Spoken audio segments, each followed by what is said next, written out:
There you go. We are live and welcome to another episode of Children of Primus's Frenzy Freestyle Sunday. And this week we have a guest.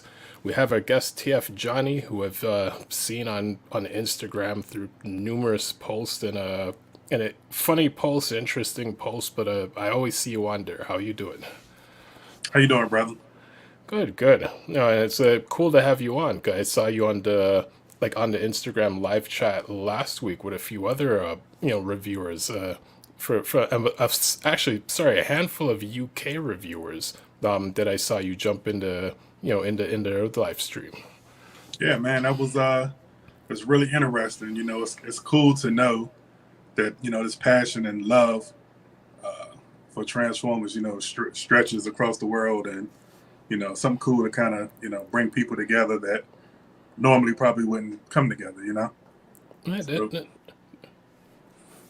Oh, hello. Hello, new person. well, there's Anthony. Meet Johnny. He's TF Nice to Johnny meet you, from Johnny. Instagram. Cool. hey, Anthony, how are you, sir? Yeah, not bad. Busted my knee on the ice outside, so I got an ice pack on. But Wow, I'm dealing. this is life. Yeah. Aside from that, I'm doing okay. I'm full of ramen, and I'm ready to go. Nice. Well, our main topic for tonight is who would have been a better leader for the Autobots or Decepticons, Ultra Magnus and Cyclonus, and we have our first comment so far from Lloyd, who votes for Magnus. Sorry, Lloyd from Facebook.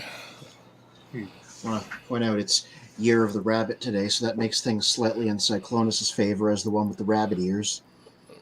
Nice. Warforcybertron. Yeah. It's Siege started and Kingdom. Yeah, I started to break out the masterpieces, but I'll leave them over there for the time being. Yeah. But, They just happen to be right in arm's So reach. let me just so I'm understanding what we're talking about. So we're not talking about the best leader for each faction. It's just who would be the best between Cyclonus and Ultra Magnus. Well, it's funny. It's only a few hours ago I realized how I worded the question. Mm-hmm. It could be interpreted that way in terms of which of the two would be the better leader, but the intention was who would have been the better leader for the Autobots and the better leader for the Decepticons. So in a sense, it would have been between either Rodimus and Magnus or Galvatron and Cyclonus. Mm-hmm. But I just kind of singled it to be, would Ultra Magnus have been the better leader for the Autobots? And same for Cyclonus. Yeah, are we gonna get into it or? Yeah. Yeah, Yeah. actually, well, we usually start like the format of the show. We usually do a little bit of news, as everyone's coming in, and then sometimes by like 8:30 ish, or even before that, then we jump into the main topic. Nice. Yeah, I have thoughts, but I'm reserving them. Yeah, I do too. Well, I say before we jump into actually, we'll jump in the news first, and then get to know a little bit more about yourself as we all kind of introduce ourselves to each other. Mm-hmm. You want me to start? Well, I'm gonna let Anthony start. He's okay. gonna do the news. Yeah. So actually, let me pull up some of the news that we have recently. Do the news more like comment on it as we go. Yes. Also, Year of the Rabbit, Beast Wars Neo Stampy. Nice. Yeah. Well, let's see it again. There it is. Changes into a rabbit. Oh, okay. Who was that? Which character? Stampy from Beast Wars Neo. I've never watched the show, but this is the one where they got weird with the animal modes. There was like giraffes and penguins and stuff, and there was a rabbit. Nice. So it's appropriate for the year that it just became. Chinese New Year. Yeah. Nice. Yeah.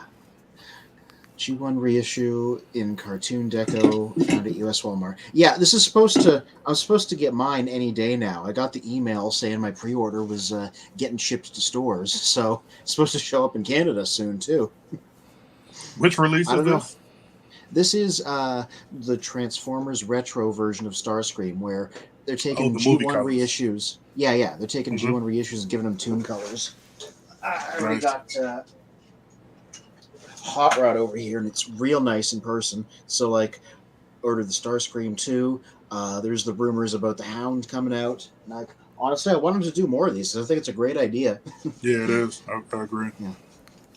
Yeah, so this will be out soon in Canada, too. Oh, where are you based, by the way? I'm in Washington, D.C. Oh, okay. So, Hmm. so close yet so far. Mm-hmm. Where are you from, Spin? Curious. From Toronto.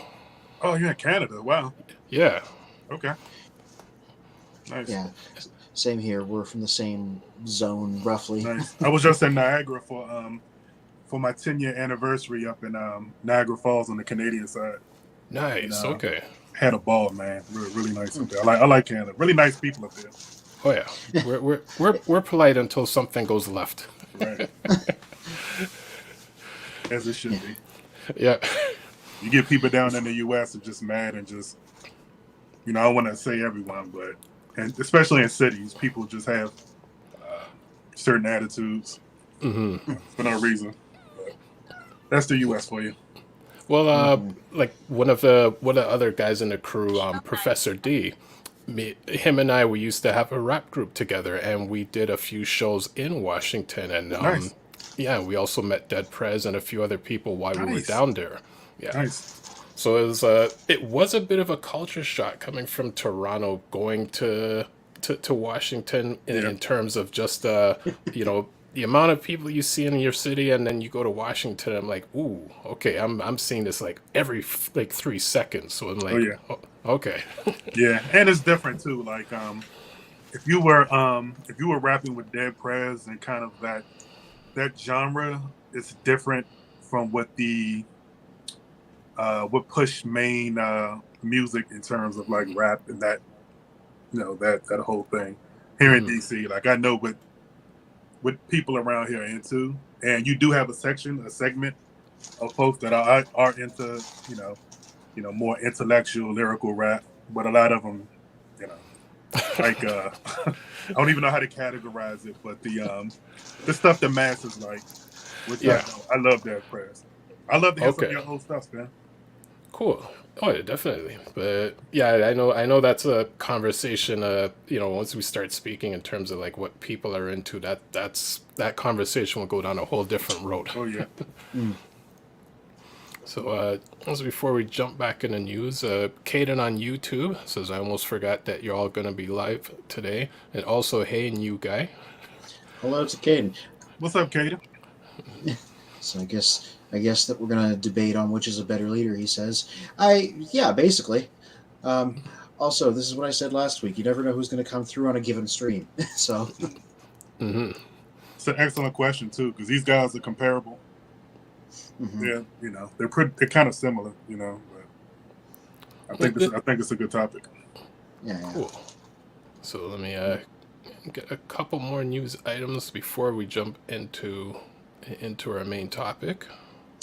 Oh yeah, this. I looked up what it was. So this is a box set of the Legacy Menasor, but it really is a box full of boxes, because if you take it out of the packaging, it's just the same. Like, it's the same 5 Legacy boxes. They just put a box around the box, so it's not even like a proper box set. But yeah, it's just you can order the whole thing at once in China, and they gave it a fancy classic art and stuff. And you pop that open, and it's just you're buying the whole set of figures in bulk, basically. Wow. Is this only in China? Yeah. I would say that's a bit lazy marketing or manufacturing to just take the existing boxes, shove them into a bigger box. Whereas at least back in the G1 days, you either bought the characters separate or the gift set, which was its own box separate from the others. Right. Yeah. Like, it's only coming out in China, so I guess they were waiting for the people that wanted to buy in bulk. Mm-hmm. But at least. Yeah, I mean, and it's a way I do to like get the box all art. 5, without buying them individually. So I mean, Yeah, I mean, the way they do combiners, the way distribution works today, you got to kind of commit from an early point. It's hard to change your mind later because by the time like Breakdown comes out, you might not be able to find Dragstrip because he was back in Wave 1. So at least something like this, I'm like, if you decide belatedly you want to get in on the whole thing, you can get it all in one go, like really easily. Exactly. So. True. Actually, any ideas on the cost for this set? I don't know. I didn't see that. And even if it is, I don't know what the currency conversion is. I would hope it wouldn't be too much more because if there was any extra, you're just paying for an extra box around the boxes, like I said. So True. I'm gonna Google and see if I can find a price on it. Oh yeah, a box with an enamel pin. Interesting. Oh, limited to the first 100 orders. Oh, so it's a rare box. So it'd be It looks like a limited edition. Yeah. I don't see a price now. Yeah, I don't see a price for it. I guess I do find it kind of funny that they got that art of like it's the classic Menasor box art when the new one is trying to be cartoon accurate, so it like doesn't look like that anymore. Yeah, that is true. Yeah, I don't see a price. Whatever. It is kind of good though to be able, to have an option to buy them already, together like that. Because like Anthony was saying, it's hard to get, some of the singles after the wave kind of runs out, or scalpers with like breakdown. Like I want breakdown. I missed the pre-order, which I rarely miss pre-orders, but I missed that pre-order. And on eBay, he's going for like $50, and I just can't see paying $50 for a $25 figure. I just won't do it. So. Okay, I would say 50 is not too bad. Although I mean, I guess I understand it being double what it should be, but I mean, considering some of the other crazy prices I see people complaining about, like this $20 character is now going for like 200 or something. I'm like, oh no, yeah. And we have seen that. Which is ridiculous. Like especially exclusives, man. Exclusives are just bother me. And the Amazon exclusives and some of the Target exclusives, like they sell out so fast. Like I wanted the Skywarp, the Legacy Skywarp with I forgot the name, the Squadron, and it sold out like in minutes, right? And it's going online for like $200, and it's just ridiculous. The green light figure, warforcybertron, is like $300 on eBay, and it's like a $30 figure. It's like it's ridiculous. Yeah, that is ridiculous, isn't it? Or actually, Anthony, you're gonna say something? I was gonna say, yeah, the Seekers were where it got like the most bad. The Earthrise ones, those two packs they did, the two cone heads and Skywarp and Thundercracker. Yep. And I was gonna say, especially seeing how Walmart was in a sense trying to play everyone with the Cosmos exclusive, and eventually it's like out of overseas everyone's getting dozens of them on their shelf. Yeah.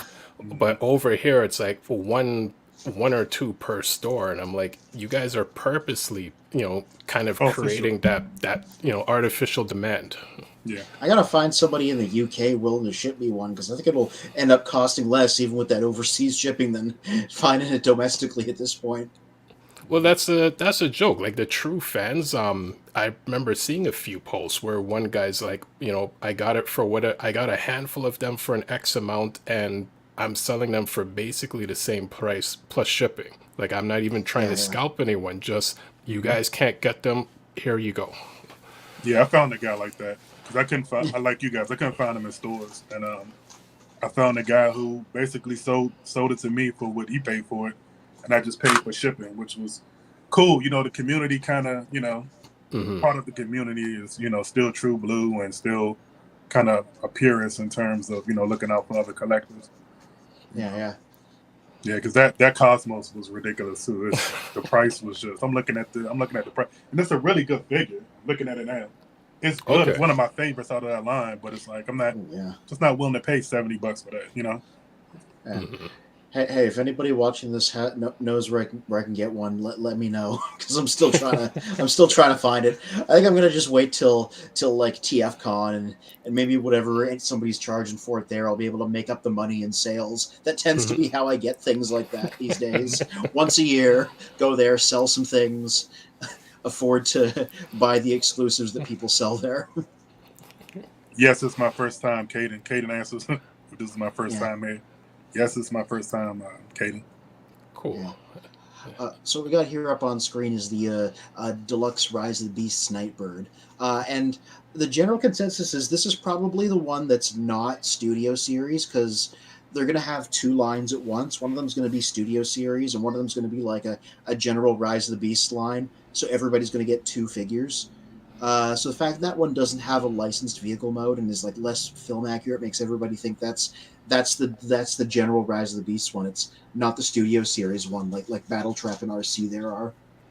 Still looks nice though. If you're gonna turn Nightbird into a car former, it's a very good look for her. That's my cat Pepperoni. She shows up once a stream. And these are Rise of the Beast, or Yeah. Well, I mean that's Bumblebee RC there. They just put her in for a comparison, I guess. And Battle Trap is a Decepticon from Rise of the Beasts, and so is Nightbird. So they will be in the film. Nice. If you freeze frame the trailer, people were like, "Oh, look, there's Nightbird probably because there's a purple blur in the background," and we've already seen pictures of the vehicle mode. Oh yeah, there was a part where you could see your car driving on the bridge, but they didn't emphasize it in the trailer. Professor D says, I'm in the Delta Quadrant. Going to try to establish a stable connection, but no guarantee. Make sure you're not passing through Borg space. Yep. Is that part of Canada, Delta Quadrant? Yeah, I think it's somewhere in the Northwest Territories. Well, I'm thinking more of a Star Trek reference. Yeah. Okay, let's see what else we have in the news. Oh. Hey, what you got?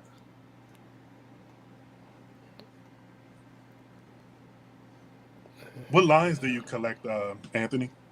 Oh, pretty much just like mainline stuff. Studio Series, Generations, Legacy, all that stuff. Occasional tiny bits of like third party and other things. But yeah, mostly just like mainline.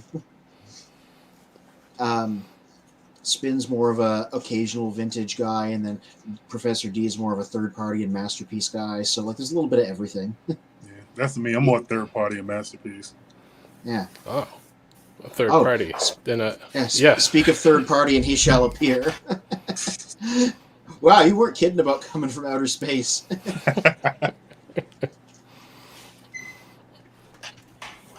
You guys there?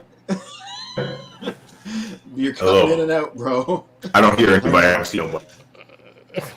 He's in the cockpit of the Millennium Falcon. Yeah. or the Emperor's throne room. I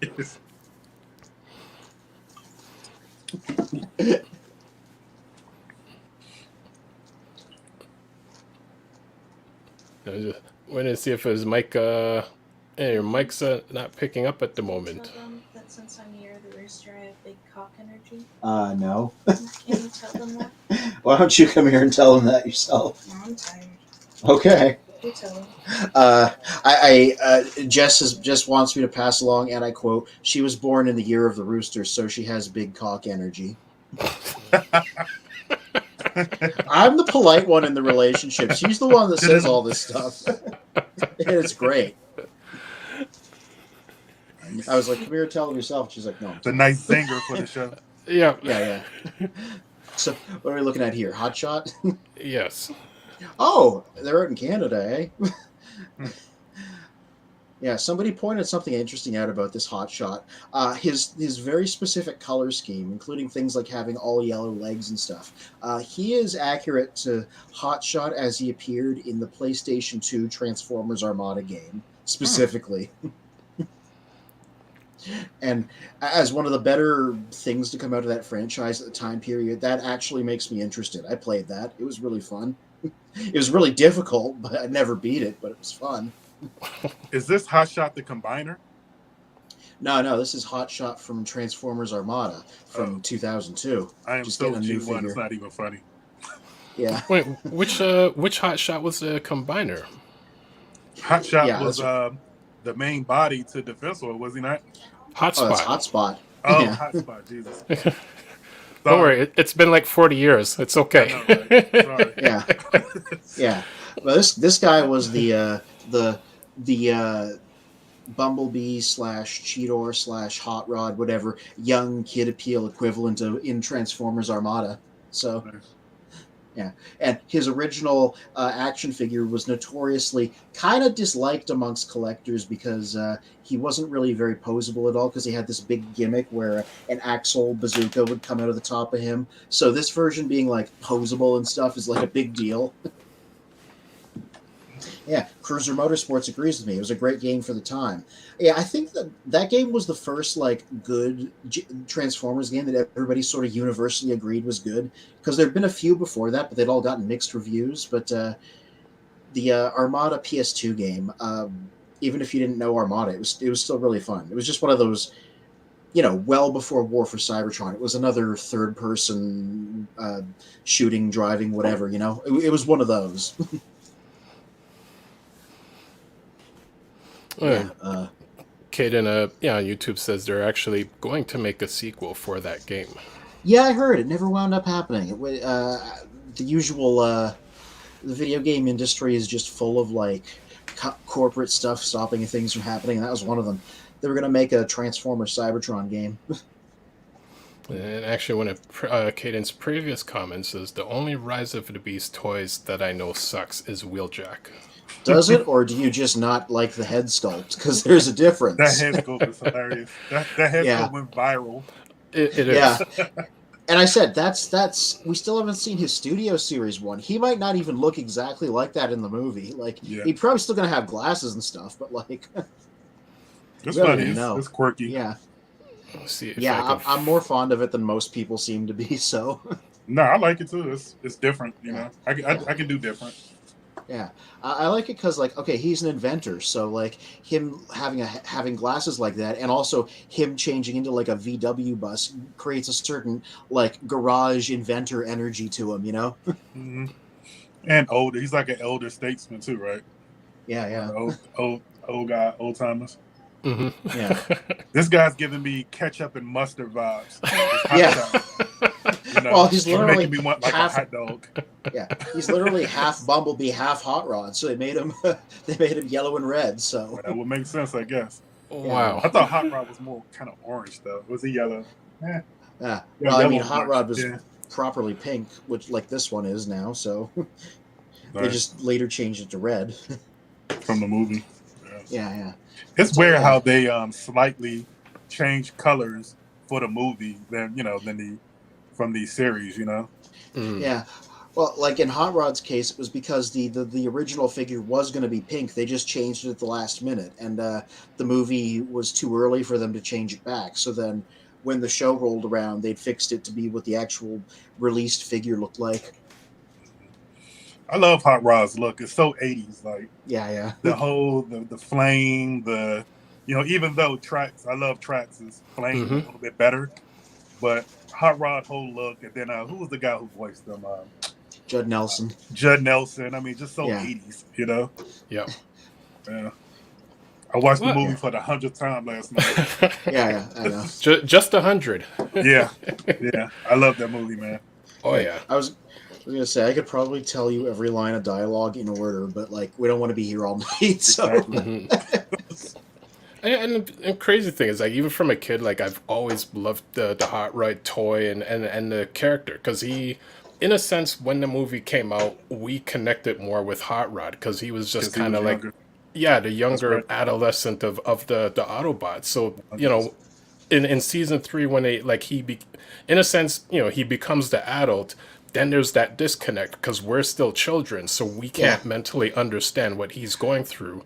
Watching it back now, I'm like, now I have an appreciation for Rodimus. Right. I was gonna say, I wrote that when I reviewed the Kingdom Rodimus Prime figure. I was like, if you're a grown up and you're going through difficult times and you feel stressed and weary, you watch his arc in season 3 and you're like, oh man, this is a little too relatable. Mm-hmm. No, that's a good point, Span. I didn't think of it like that, but you're right. Totally could identify in, as a youngster, because we were all very young when that movie came out, have someone to kind of identify in. Although, Hot Rod is a polarizing figure because, for obvious reasons, so, I like him. I love the toys. Yeah. It's like, see, the toy aspect of Transformers, and again, I'm more of a kind of a movie and before, and, some of the, Headmaster stuff, Target Masters, I go kind of to that too, but that's kind of my wheelhouse. So the toys play a big part too for me. And I've always liked the Hot Rod. So even though the Rodimus Prime toy kind of sucked a little bit, I still for nostalgic reasons, I still like him. Oh, for sure. Yeah, he wasn't a great toy though. It's just got one of the best transformations ever to me. I just like flicking it back and forth. A lot of really satisfying chunks that click into place that you move around. So just feels good in your hands. I loved how the G1 line, I mean, they were all over the place. So, they just went to Japan and just started just taking over, different licenses and just, you got jets. Like Jetfire, actually, the G1 Jetfire is awesome. That Valkyrie, that design is awesome. I have him over here now. But you have him and then you have like an Ironhide. I don't know if you guys remember the G1 Ironhide toy. And Ratchet. Yeah, it was awful. It was terrible. The head was like a sticker. Yep. Yeah. It was kind of... Because they're supposed to be piloted mecha in Diaclone, and those were literally the seats where the drivers went. If you got... Oh, I should show you guys this. It'll take me a minute, though. They're doing a line of Star Wars vehicles right now. I forget what these are called. They're like the Action Fleet, and the drivers in them, the pilots, are the same scale as the old Diaclone figures. Oh, so nice. If you get these and you get a G1 figure that has a seat on it for a Diaclone figure, these guys fit. And you can have, your little Rebel pilots or your Imperial pilots or whatever driving like Optimus Prime. The original's got those 2 seats in there. These will fit in there because is that articulated? It's shoulders and hips. You can move the arms and sit it down and stuff. Oh, nice. Yeah. So these are the exact same scale as Diaclones. If you have like a G1 Optimus or anything with a seat in it that was a Diaclone figure, Sunstreaker, then you can fit these in there. Yeah, the Dinobots. Dinobots with their seats on them. Yeah. So that's a little bit of mixed engineering. Maybe I'll go grab my Optimus and you know what? Show the feature. That option is cheaper than actually trying to get a Diaclone driver. Yeah, even the new ones are expensive too. Oh, I know. I have the Diaclone Sunstreaker, the G1, and I'm trying to get the drive. I'm in the process. It's saved on my eBay, but every time one comes up, it's just for a ridiculous price. And I have set lines I will not go over. Yeah. Well, I wonder how many of those Diaclone drivers actually exist. Man, I was thinking the same thing. Can't be that many, right? Yeah. Well, because you guys know there's like that new Diaclone line that they make just in Japan, right? And it's like ludicrously expensive. It's called Diaclone Reboot. They brought Diaclone back. Wow. Yeah, really? I didn't even know. Okay. Oh, it's been a few years. It is pricey though. I never got into it because of that. How long ago was this? And I thought Hasbro bought Diaclone. Huh? Nah. I mean, Takara still owns it because and they've done a Battle Convoy, which is which was the original Optimus. God, let me find a picture or something. It's been around for a while. Actually, while you're searching, let me open. Jump through the comments. So Cruiser Motorsports on YouTube says that wheeljack mode and sad sound wave disturb me. Sad sound wave. But Oh, Bumblebee Soundwave, because he looks like he's really sad. Mm. Let me grab that too. Show you what I mean. And Kate on YouTube Emotional says, sound waves. yeah, at least it's better than Albert Einstein. Yeah. Like, I like Einstein World Jack. Let me. All right. Take a good look at his expression. Oh yes, well, I remember that now. Doesn't he look a little like he's not feeling so good? Mm-hmm. I mean, he Like has he's nothing just- to really judge his emotion off of. It's just, I mean, I It's see a just his eyes. visor and Yeah. a mouth, a faceplate. He's like, Yeah. I have that same figure. Maybe I need to look. Maybe you can see through the visor and, like, you know. yeah. Anyway, here's the other thing I was demonstrating. I got a G1 Optimus here, and yeah, these guys just straight up fit in the seats inside. Oh, perfect. Yeah, You know what? same scale and everything. I didn't even realize that there were seats in there. Yeah, there is, because this was a Diaclone, so its original release came with drivers, and then that they just took them out for the Transformers release. Yeah, where's let me look up Diaclone reboot. Nice. And Caden says, if y'all look at Hot Shot Armada toy, you'll see a hot rod color scheme. And also says, and look at Energon Rodimus toy. Yeah. And the John Rodimus to release that. Yeah.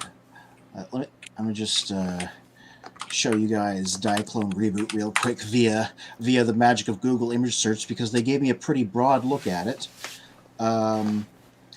So this guy right here was the very first one they put out. It's Dia Battles, and it splits into 3 vehicles. And here's That one looks of the pretty good. Yeah, Mm-hmm. and here's Which one of the character bad. was that one before?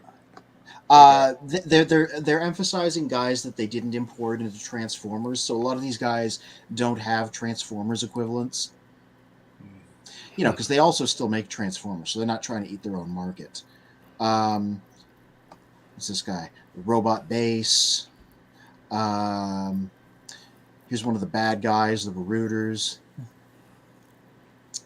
So what are like Voyager class?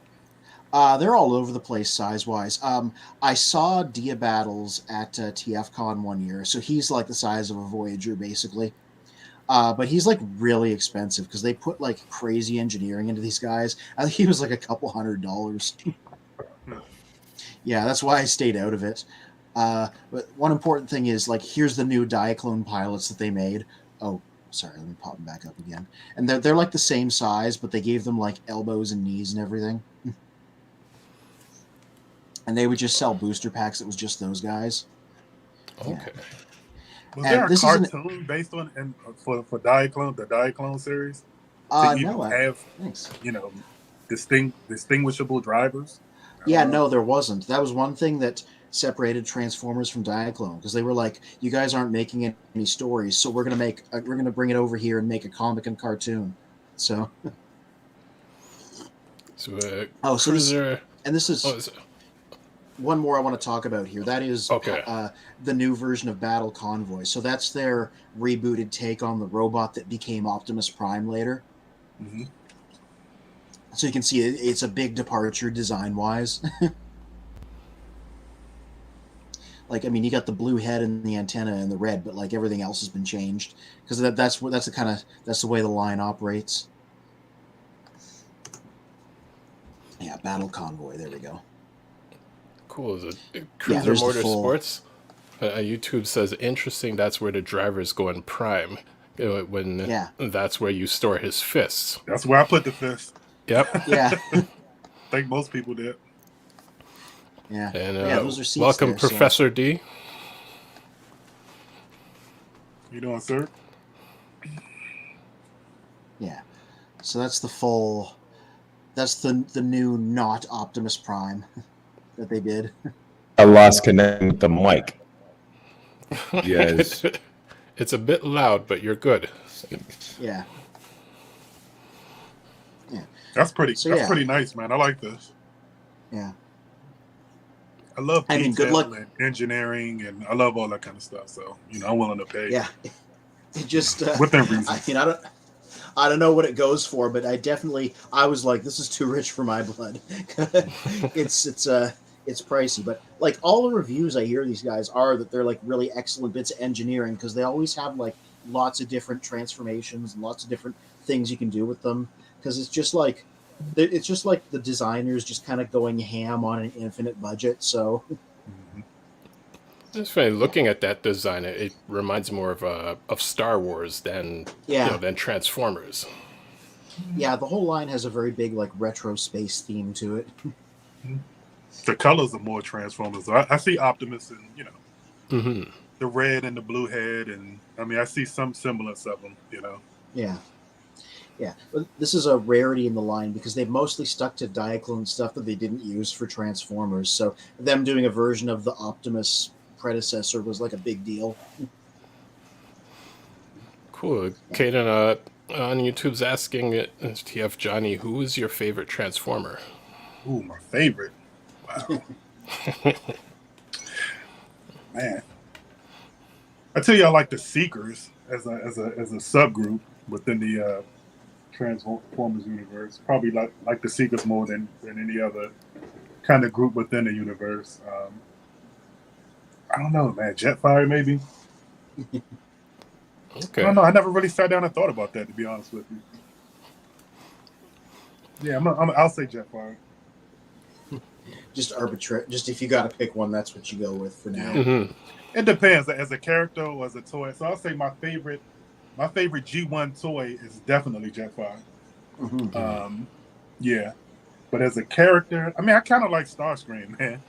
I kind of like, I do, man. I kind of like that he, had that crazy ambition. He was always trying to, even though he wasn't the sharpest pencil in the box sometimes in certain situations. Mm-hmm. But he didn't just fall in line, and he was always ambitious and trying to, become the leader. So it's something to be said that for me anyway. Well, the one thing after rewatching the series in the last couple of years, and just wondering how the writers took the direction of some characters, if you really look at the combaticons, they're basically different elements of Starscream's personality. I can see that.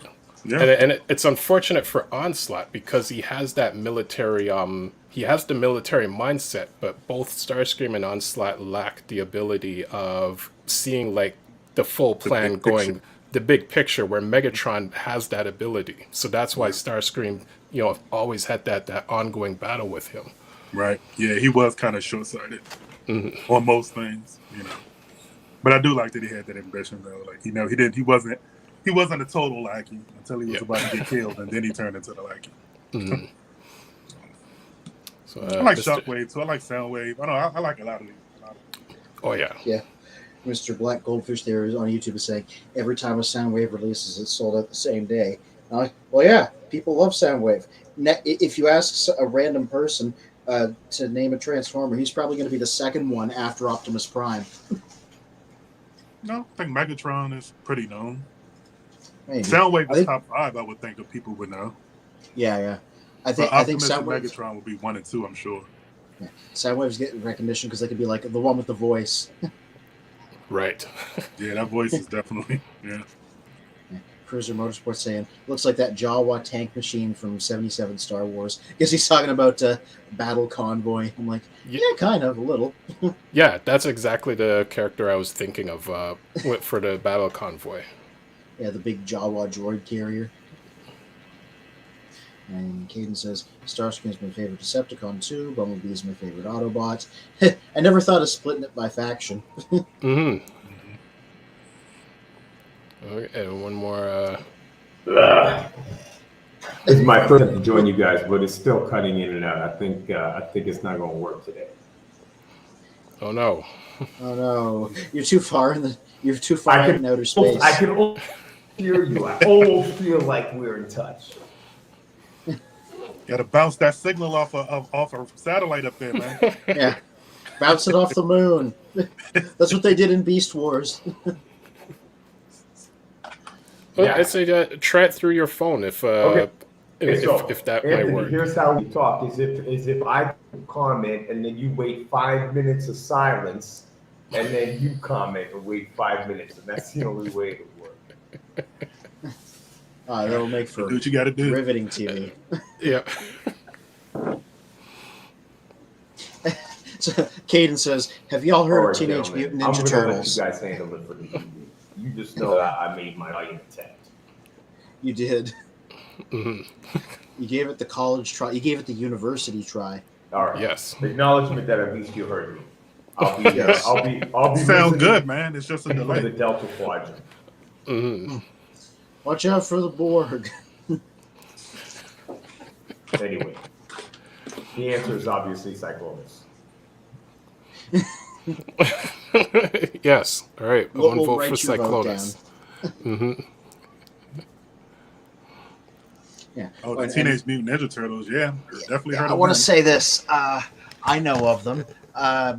So the shelf over here is my fiance's shelf of stuff, and if I can get the freaking camera to do what I want, there we go.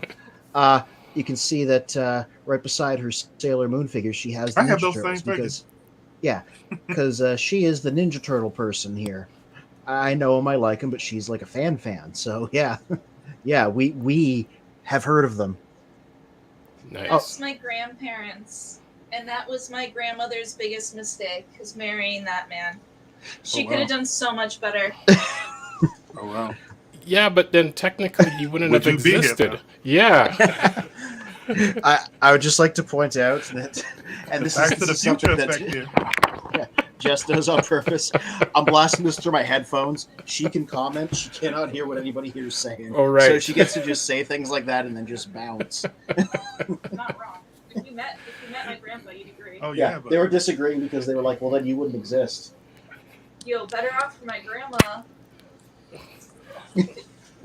Like my grandpa kind of sucked, and then my uncles really sucked. So she would have been like 3 less people worth having around if she would marry him. how do I turn the camera?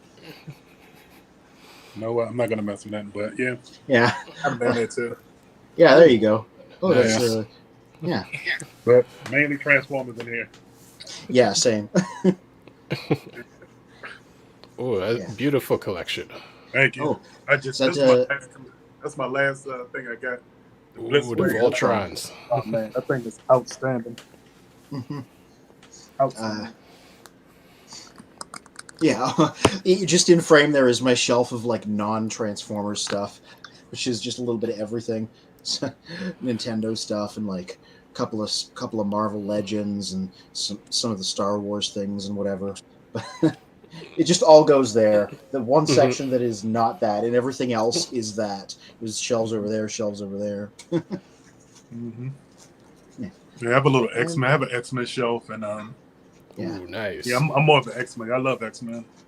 You know, some people I guess like Avengers more, but I'm definitely an X-Men guy. Well, I mean, it's a Transformers show, but X-Men from from the 90s, or how far back did you get into X-Men? comic guy. You know, in the '80s, Ooh, nice. late '80s, I guess. When I was a child, and I don't know, I just gravitated more towards that than the Avengers, and I mean I like the Avengers too, but Hmm. I just like the X-Men. I don't know. Well, Wolverine. so yeah. you're the true fan, because I know it's like myself. I knew of the comics, but it's like I've more gotten into Marvel stuff from like the '90s cartoon and then Yeah. everything after. But I know those in the comic books, like they know it's like G1, for the X-Men. Right. Yeah. I was never gonna say, watched the '90s series, Yeah. to be honest with you. I have exactly two Marvel okay. Legends, and they're both Oh, Spider-Man. thank you, Kaden. Yeah. This guy here, because I watched the 90s cartoon. That's how I got into Spider-Man. And they just made a 90s Marvel cartoon Spider-Man in Marvel That's Legends. beautiful. Yeah. And then I very recently started reading some of the collections of the very original comics. So I got a first appearance Spider-Man too. So I love So- that webbing under his arm. yeah. They do it as like effect parts. So like I can take these off and put on like wider ones if you want to do the spread arms. Yeah. Nice. Yeah, or you can just like leave them off if you don't want to be bothered, because Steve Ditko would forget to draw them all the time, so that's accurate too. So Yeah, I like Yeah. the Jim Lee stuff for far as the X-Men go. So that's basically the whole X-Men collection is like the Jim Lee era. Mm. Ooh, okay, nice. And Mr. Black Goldfish. Oh, it's funny you should say that. I want to see a Shattered Glass Sideswipe in an Armada Wheeljack. Well, we've seen a Shattered Glass Sideswipe because friend of the channel there made one as a custom out of a Sideswipe he bought off me. What's his name? It's on my subscriptions. Let me just look it up so I can give him a proper shout out. Mm-hmm. Yeah, the name's God like bless customizers, man. We have some good ones. It's a couple of Yeah. guys on Instagram that's they made a couple pieces for me, man. I mean, just talent. There's one guy named Mad Formers on Instagram. Check his stuff out, man. Just outstanding. Like, Okay. man, yeah.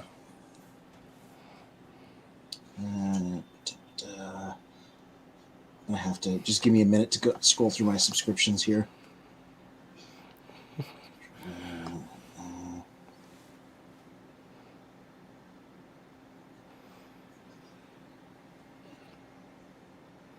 There he is, Keeper of Toast. That's his name.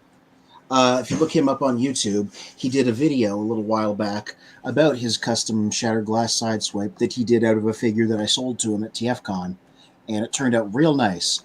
And he did the slash on his chest by literally burning a chunk of it. Oh, that's not my thing. Let me pop it up here. Actually, you had it there. Yeah, I had it there a minute ago. There we go.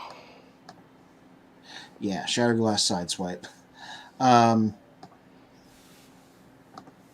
let me see if I can find a good image here.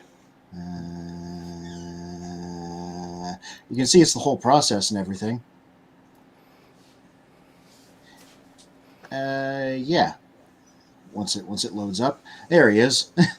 Damn, that looks good. Yeah, yeah. Slash across the chest looks good. Yeah, so he did that by like literally burning it in like on the figure to make it happen. And yeah, used the Siege Sideswipe as a base. Turned out real nice. One minute. Yeah. Calvin, how you doing, sir? Hey, what's going on, man? What's happening? Chilling. It's been a minute. Yeah. Hey, man, I got in a fight with Scourge, man. Like the new one, and that from the movie. Yeah, got in a fight with him, and I also won too. He tried to pull that Unicron crap on me. I said, nope, not happening. So, Oh my God, Calvin.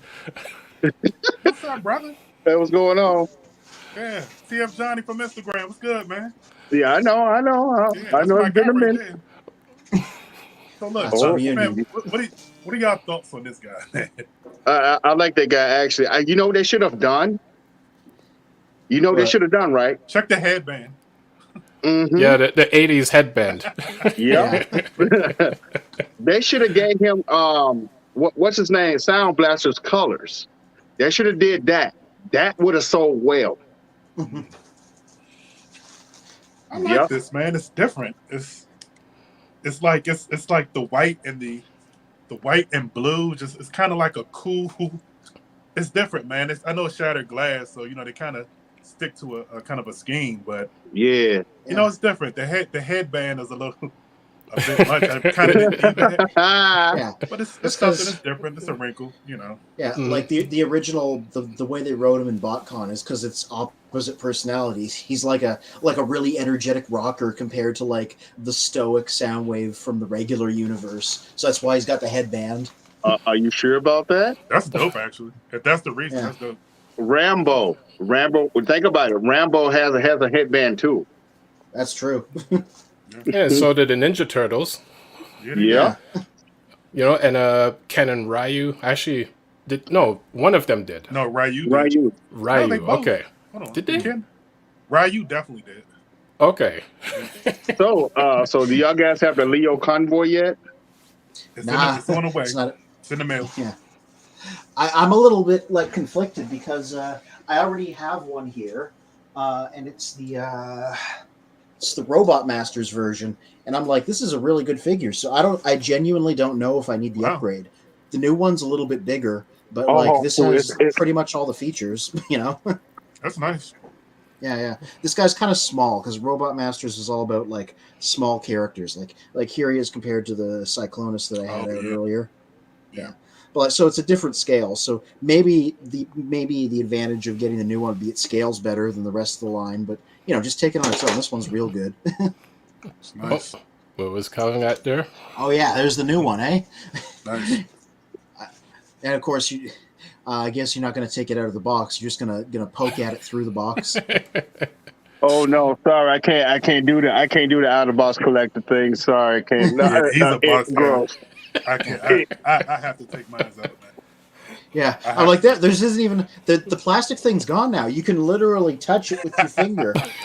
You're almost there. You're almost there. Exactly. Hasbro's trying to force you, man, to come around. Yeah. Yep. You can I'm move not the hand ready a little bit until. with your finger. Hey, I'm not ready until I get my MTV cribs. I'm like a kid, man. Like I get these things when I get excited, and I'm busting the box open. I do keep my boxes, so I have an attic. I have this room in my basement dedicated to this, Nice. and I have an attic full of boxes. Mm-hmm. So I do keep the boxes, but I can't keep them in the box. Yeah. Oh no, keep some boxes. that Only is nice fine. ones. And like Anthony said, they removed the plastic, so like I'm sure dust and all kinds of stuff is getting in them now. Yeah, that's true. Kind of crazy, And kids in stores like to pick up toys and do things to them and put them back on the shelves. So Right. a couple of things that I bought, actually, what was the last thing? I can't remember the last Legacy figure that I bought. Mm-hmm. But the last one I bought, the paint was chipped because you could tell someone was scratching at the face. Wow. Right. I'm trying to think of the figure. I still need it, so I still bought it. So for Target, I don't know about Canada, but in the U.S., if you take a figure to the customer service area in Target and tell them that it's a defect or something, they'll knock off like 15% or something. So I did that. So I got like a little discount, but Yeah. Walmart's here because we had Target, but that was a whole debacle, and they ended up pulling back out of Canada. Yeah, but we the had them for a Walmart's here, the Walmart's here, you can kind of negotiate the same thing, but like they'll be really difficult with trying to give you a discount on certain things. Target, they don't even ask. I mean, they don't question you. You bring it to their attention, and they knock off the price. Wow. And if you have the red card, I know Calvin, you know about the red card. Mm-hmm. So if you have the red card on top of that discount, I mean that's significant. Yeah, I have the red card. Mm-hmm. Yes, sir. It's like a rewards kind of base card. You get a percentage off when you use it as a means of paying for what you're getting. Okay. So it's just incentive to shop at Target is what it is. Right. Now, have you noticed that all the Target exclusives, whenever they do the one-shot figures, they always pick the red ones? Yeah. They did Road Rage, they did T-Rex, they did Red Wing. Okay. Yeah. Mhm. Red Anthony Cog dropping jewels recently. in here. Yeah. Okay. It's probably on purpose, DNA. right? Wow. It's for like store branding. So Caden there just left a comment. He said, look on the Transformers Weekend, look for Hot Shot with Hot Rod's color scheme and give me your thoughts. He's talking about Power Link's Hot Shot. They repainted him later on in Armada. So I'm predicting this Legacy one that we just saw pictures of a few minutes ago, they're going to give it a repaint into that red color scheme that I popped up a picture of there, and that's going to be the next Target exclusive. If you want to pop the image up there, Spins, and see what I'm talking about. Oh, and there we go. Yeah. So that's the original Hot Shots repaint, Power Link's Hot Shot, and it's mostly red. So the Legacy figure that we just saw, they could repaint it into this, and that's probably the next Target exclusive because they want red figures. All of them are red, always. That's hot rod colors. That makes sense. Does. So this is going to be an exclusive? I mean, No. it makes Rumored to be. it makes sense. I'm just predicting that as a likely possibility because who else are they going to repaint Hot Shot into? This was his repaint in the original line, so and Target loves its red repaints, so this could be the next Target exclusive easily. So I have to confess, I'm trying to open my mind up. I'm normally an open-minded guy anyway. Yeah, I'm yeah. trying to open myself up to different lines. Like really, at heart, I'm just a G1 purist, to be honest with you. Yeah. That's But I'm me. trying to be open and look at things for what they are rather than what I prefer, if that makes any Yeah. sense. Mhm. Yeah. You know what I mean? Because I just sometimes I see Hot Rod, I'm like, that's not Hot Rod. But Oh, you talking about? Hey, you talking about what I got on my shelf here? The Studio Series one. That's his movie design. I feel Sometimes you that see Hot Rod and you're like, that's not Hot Rod. the guttural reaction is that is not Hot Rod, but Yeah. I get it, you know. Man, that's It Bumblebee doesn't look 2.5. 2.5. Yeah. Like the whole Bay era of Transformers is a touchy thing with me because I can't tell. I never gave the movies really a chance because I couldn't really tell them apart. Like, I know he was going from his interpretation, I guess, or his version, but I don't know. That's not what I attached to early on in life, and I'm still attached. I mean, later on in life, I'm still passionate about this, but not that. You know what I mean? And like, this is the only Baybot I got in my house just because I like Hot Rod. So Baybot. Yeah, I got a whole shelf full of Bumblebee movie guys because that's something else to me. But I love you talking about the Bumblebee, the movie, the other characters from in the beginning, like the old characters. Yeah, amongst other things, it's like the Soundwave you showed earlier. Yeah. Who is not there because I took him off. I love those. Yeah. Yeah, no, I got like I'm just missing Thundercracker and Ironhide, but yeah, other than that, I pretty much kind of went full completist on that because I was like, I really like this whole look. I really like how these characters look. Mm-hmm. And to be honest, I wasn't even collecting Voyagers really. To be honest, they did nothing for me. The Titan Returns line, the Power of the Primes, Combiner Wars, they really didn't grab me. But this War for Cybertron and the Legacy and the Kingdom and these are great. So all the stuff I have on my shelf now, I only had masterpieces and like Legend class Transformers is what I mainly had. But these War for Cybertron and they're just great, man, and they got me back into it. So I'm kind of glad that they did that, Yeah, the general consensus after the fact has been that Combiner Wars, Titans Return, Power of the Primes were a bad era for Voyagers specifically because they were all either Combiner torsos or triple changers. And once we moved on to like War for Cybertron and stuff, they turned out a lot better. Just outstanding, man. Yeah, and it kind of makes me mad because you see the potential Hasbro have if they really want to do it, and you see the cost we're buying. This stuff sells out, especially popular characters, man. They can't keep the shelves stocked. Yeah. And I'm here for it. Let me catch up on the comments. So, Mr. Black Goldfish on YouTube, in reference to Shattered Glass Soundwave, with the headband, he was saying Billy and Jimmy have headbands also. Double dragons. Oh yeah. Oh man, come on! Wow! Double Dragon. Play that with my brother all the time. That's a classic, baby. Oh yes. That's an arcade classic. And Caden's mentioning there's one called Big Convoy. I'm like, yeah, this guy right here. I want them to release that one. Jesus. I want them to release that one. Yep. This is a good thing. This is a re-release from a couple. This is a reissue of him. Is that Rattrap? No, that's on Beast Wars. Beast Wars Neo. Yeah, Big Convoy. He changes into a woolly mammoth, and he is an excellent old figure. He has this gigantic gun that shoots 2 missiles, and got a matrix in his chest. So I can just will that thing stand up? Will it topple over? No, it stands up. It was standing on my shelf back there before I grabbed him, just in this pose. So he doesn't have to. Yeah, well, it's only top heavy because he's got the gun. You can just pop it out of his hand, and he's a lot more normally proportioned. He just has a humongous weapon. That's a badass figure right there. Yeah, no, I'm like, people are like, they should give this guy an update. No, they shouldn't, because this guy 100% still holds up. He's got the joints, he got the angle tilts, he's got all the modern articulation. Plus, he shoots like a ton of missiles. He's got these ones, he got these ones here, and got the matrix and everything. Yeah. You just can't Man. improve on this guy. If y'all ain't got this in y'all collection, something wrong. Yeah, What happened? and like he's easier to get because like they reissued him a couple years ago. This isn't the original. This is the re-release, so he's like recent too. Nice, Professor. Yeah, Johnny, same with me. I was third-party exclusive until the warforcybertron trilogy. Yeah, I mean they stepped everything up. I hate with that too. Wait, so you mean to tell me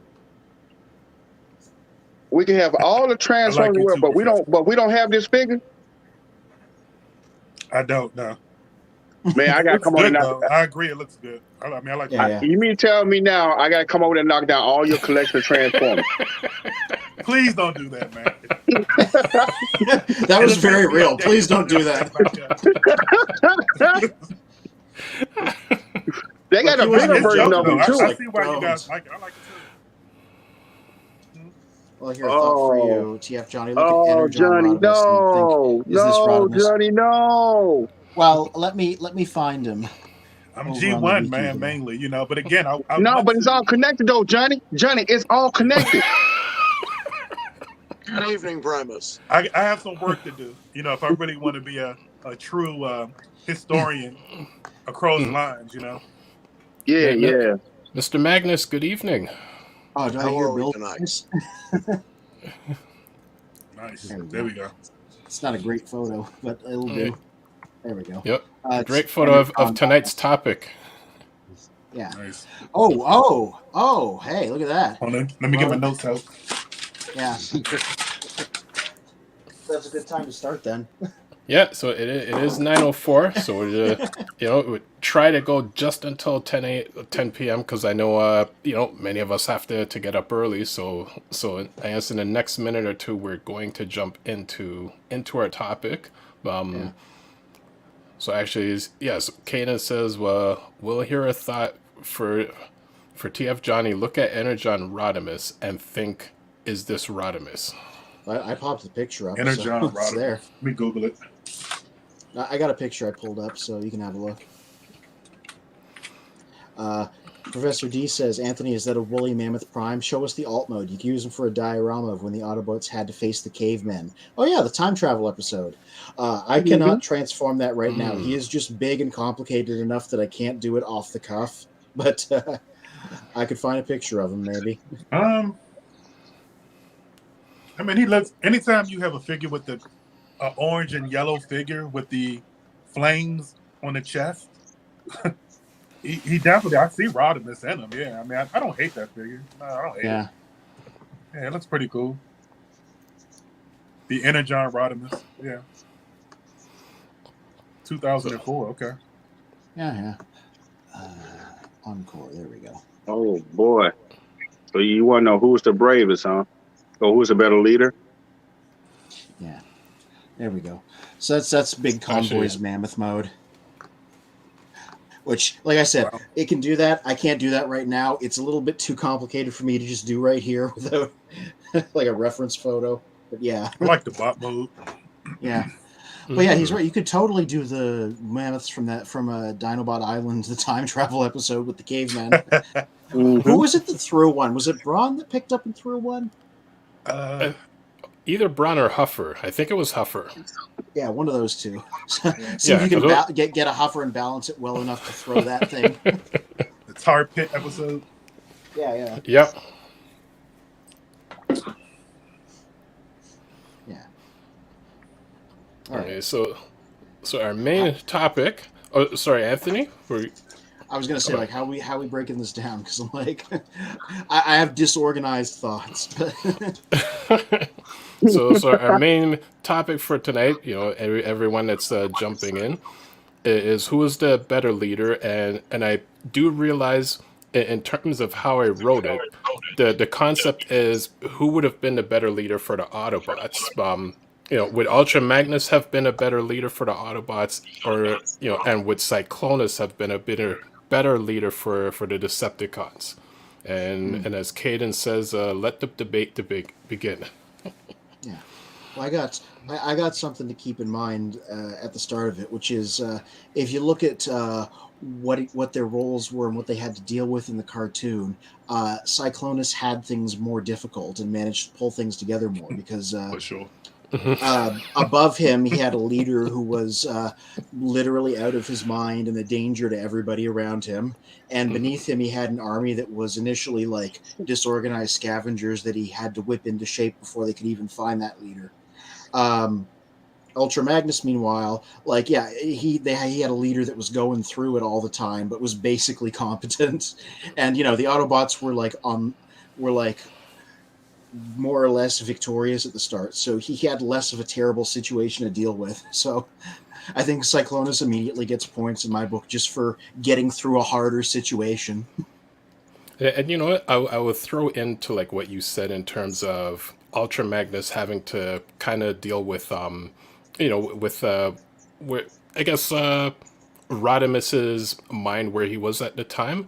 When I started rewatching the G1 series, I think like during like the pandemic lockdowns and everything, I started watching some of Thundercats as well, and realized that Lionel and Rodimus, or Hot Rod Rodimus, basically had the exact same transformation.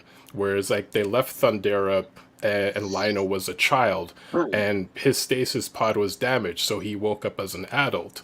Basically, Hot Rod transforming into Rodimus into an adult. So both of them had like this 30-second transformation, but both of them had elders on their side where Rodimus would always, refer to Ultra Magnus and Springer for advice. Lionel would refer to Tigra and Panthro for advice because they were actually older characters within the show. Mm-hmm. No, that's a good correlation. For sure. We had this discussion just before Christmas about who would be the next leader if something would have happened to Rodimus Prime, and we brought up 2 Autobots, 2 Decepticons, and so I'm going to stick with the same thing that I said then about Ultra Magnus. Now, don't get me wrong, Ultra Magnus is my favorite Autobot, thus my name.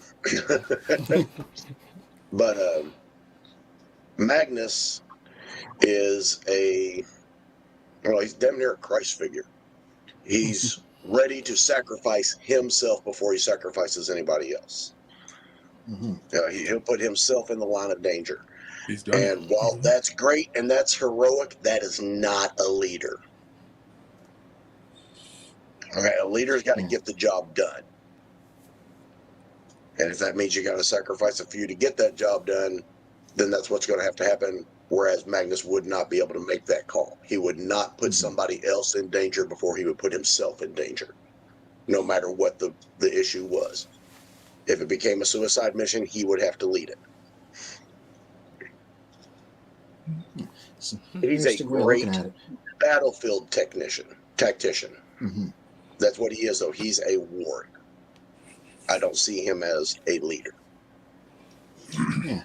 So, I was going to say, we I don't know, never really got to see. Go ahead. Do you want me to read the wiki link on Ultra Magnus real fast? Go for it. Cool. So it said he feels he is a soldier and nothing more. He very much prefers taking orders rather than giving them, and even my handwriting is terrible. Given opportunities for higher responsibility, but when he is forced into those opportunities, he betrays his real talent for the job. He is strong, resolute, dependable, selfless, and courageous. Sadly, Ultra Magnus is the only Autobot who doesn't realize this.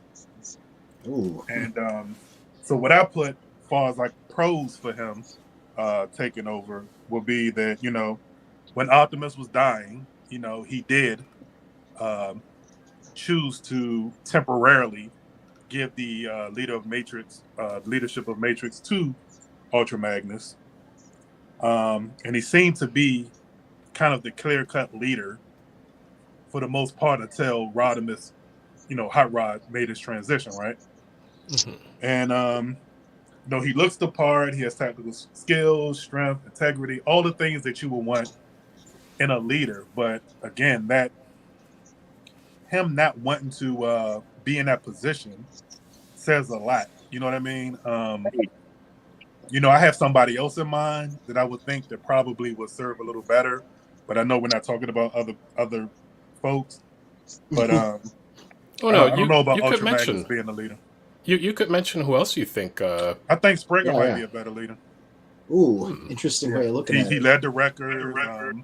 From when I didn't know this either, but I did a little research before coming on, and apparently Rodimus tried to succeed the Matrix to him twice, and for whatever reason, I don't know the storyline, but he didn't accept both. I know one time. I don't know what the second time is, but yeah. Yeah, I don't know. If you go to CF Wiki, it says that twice, and he didn't. For some reason, he didn't take either one.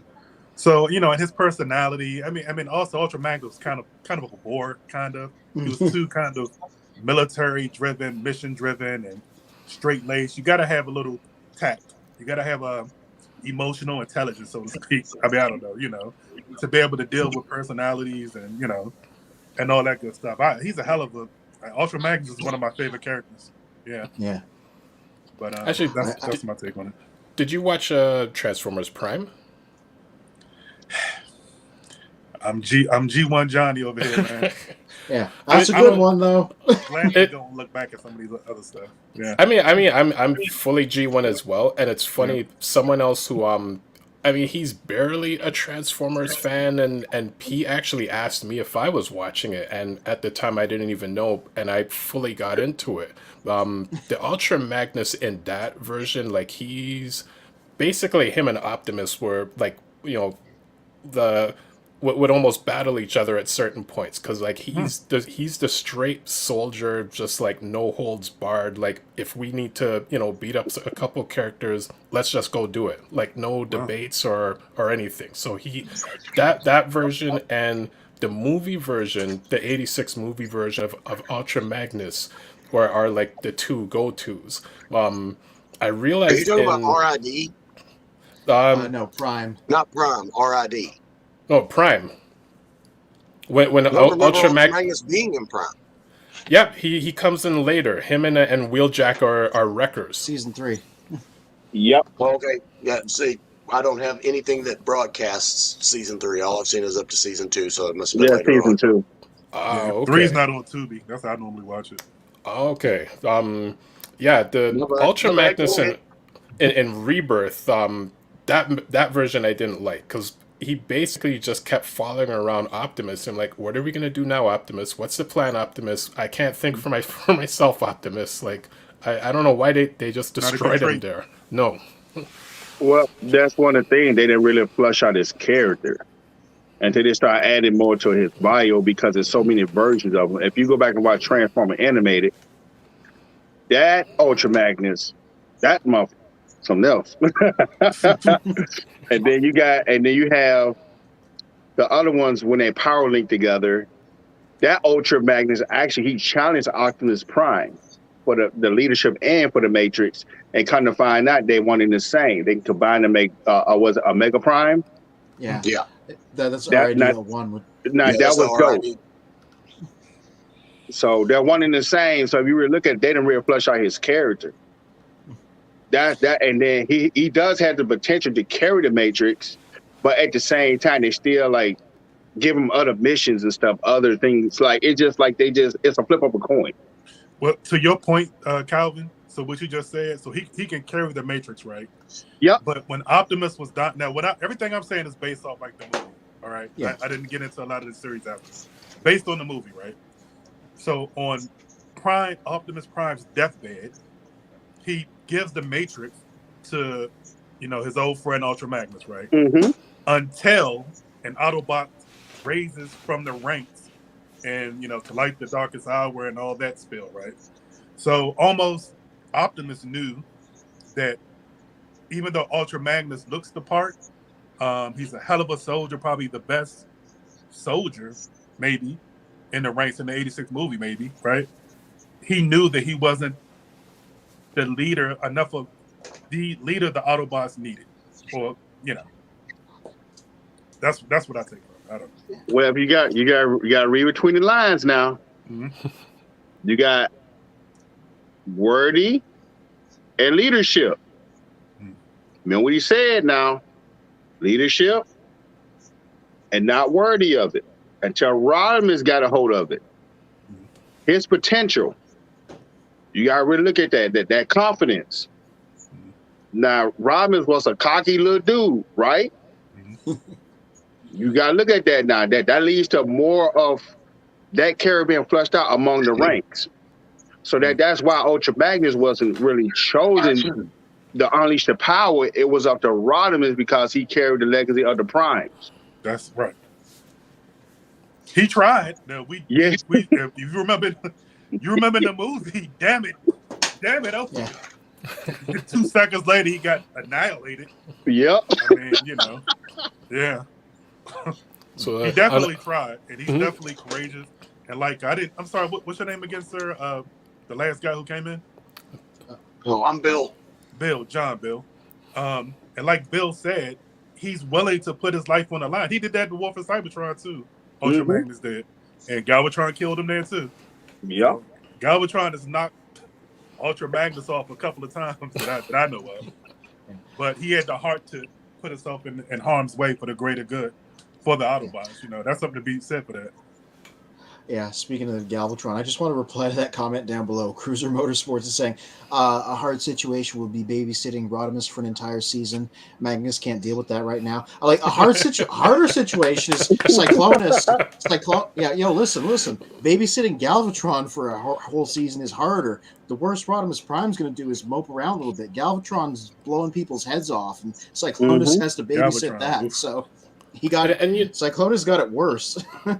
Yeah, and you know what? Watching season 3 as an adult, and especially that episode of Web World when they, they're trying to fix Galvatron's mind, and you just realize, I think the writers almost kind of directed season 3 as more adult-oriented, but we were still children at the time, so that's why many of us disconnected with it. But to figure out, Galvatron's crazy, how many people do we know that are just, at that Galvatron state in their life? Man. They sent him the plot of Webworld is they send him to therapy, and then he kills the therapist and blows up the planet that the therapist was on. So that's the plot. And I mean, and Cyclonus and Galvatron, they have. Oh, he froze. Oh no. Oh no. I'm back. Are you having a stroke? Do you smell toast? Oh no, Soundwave got him. No. It's always Soundwave's fault. Soundwave got him. Soundwave, no. Yeah. I have to begin. You will not get back in. One more of the children of Primus. Knocked down by Soundwave.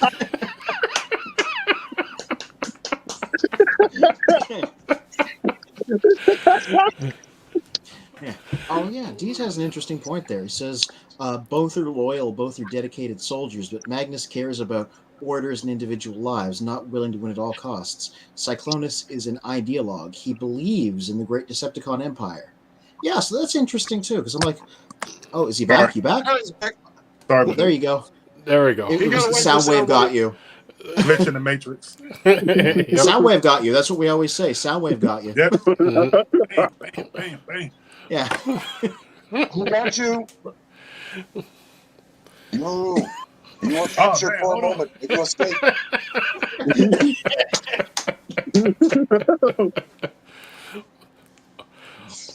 Oh, here we go. We The battle of the sound waves. all need one. Oh snap! Sound Blaster. Oh, Sound Blaster gonna be very jealous of this. Yep. I mean, that's going to cost money, but I'm just thinking of how funny it would be for us to be doing a stream and having 5 windows open and they're all identical Soundwave helmets. Those helmets are awesome. Yeah. Oh, I got it. Megatron's one weirds me out because it looks like it's CGI whenever it's here. Yeah, it fully does. Like That will be dope. That will be dope. like man. those really, really good Snapchat filters that are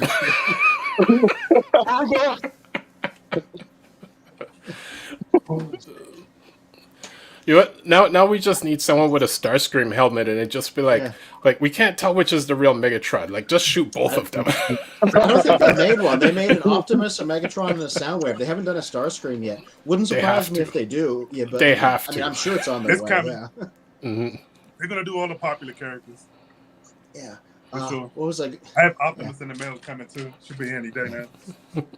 Caden says, "Imagine Wheelie had the Matrix of leadership. That would be ridiculous. Forcing everybody to ride." Yeah. That's the cheat code for sure. Mhm. Oh, I didn't know that. Okay, Shibakobi says it helps that Diane Duane used. I didn't know. Oh yeah, Diane Duane did write that episode. She was a Star Trek writer. It helps that Diane Duane used to be a psychiatric nurse and was going off of those experiences and making fun of the more useless kinds of therapy. Oh, interesting. I didn't know that. Very I didn't know that interesting. Diane Duane wrote that episode. He's an original series writer. Well, thank you, what is it? Kobe. Yeah. Shiba Kobe. But And Cruisers. So Rodimus short-circuited himself to talk to the Matrix, not knowing if he was going to come back from it. At least Galvatron wasn't suicidal. I think that's an exaggeration. It was a risk, but Right. I always found that dialogue kind of funny, where it's just like, Rodimus is just in his own thoughts, and RC's kind of worried, and Springer's like, no, don't worry, he's not going to go do something foolish. He goes and short circuits himself, and Springer's like, you are going to do something foolish. Yeah. So can I the read thing Cyclonus's Yeah, go Yeah, ahead. Go ahead. We haven't talked much about him, so. So it says, among Decepticons, finding a genuinely loyal and competent second in command is damn near impossible.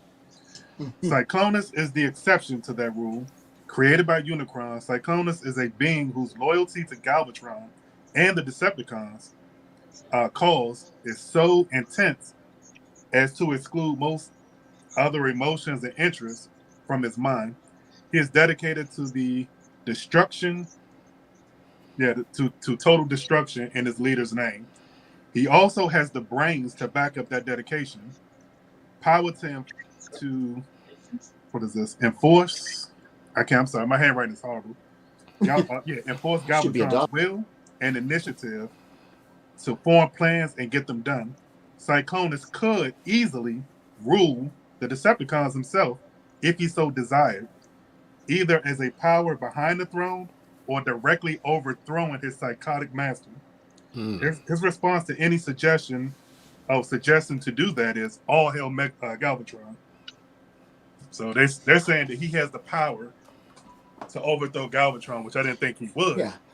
In the IDW world, maybe, but not. Yeah, well, they say some people say that the people who would make the best leaders are the ones that didn't want to be leaders instead, that didn't crave the power. So if this guy would never want to be leader on his own, but if the circumstances were to cause him to be so, perhaps he would inadvertently be extremely effective at it as a hardline dedicated loyalist. What was it, season 1 when they went to get Galvatron off of Char?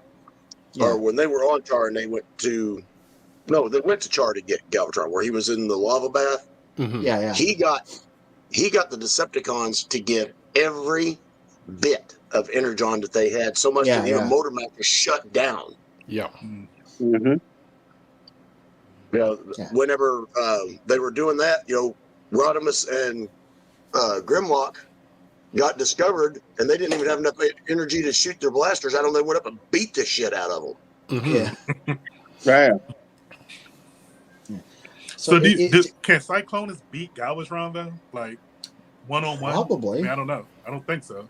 It's never happened because he's like too loyal to him to do so. So it's never been tested, right?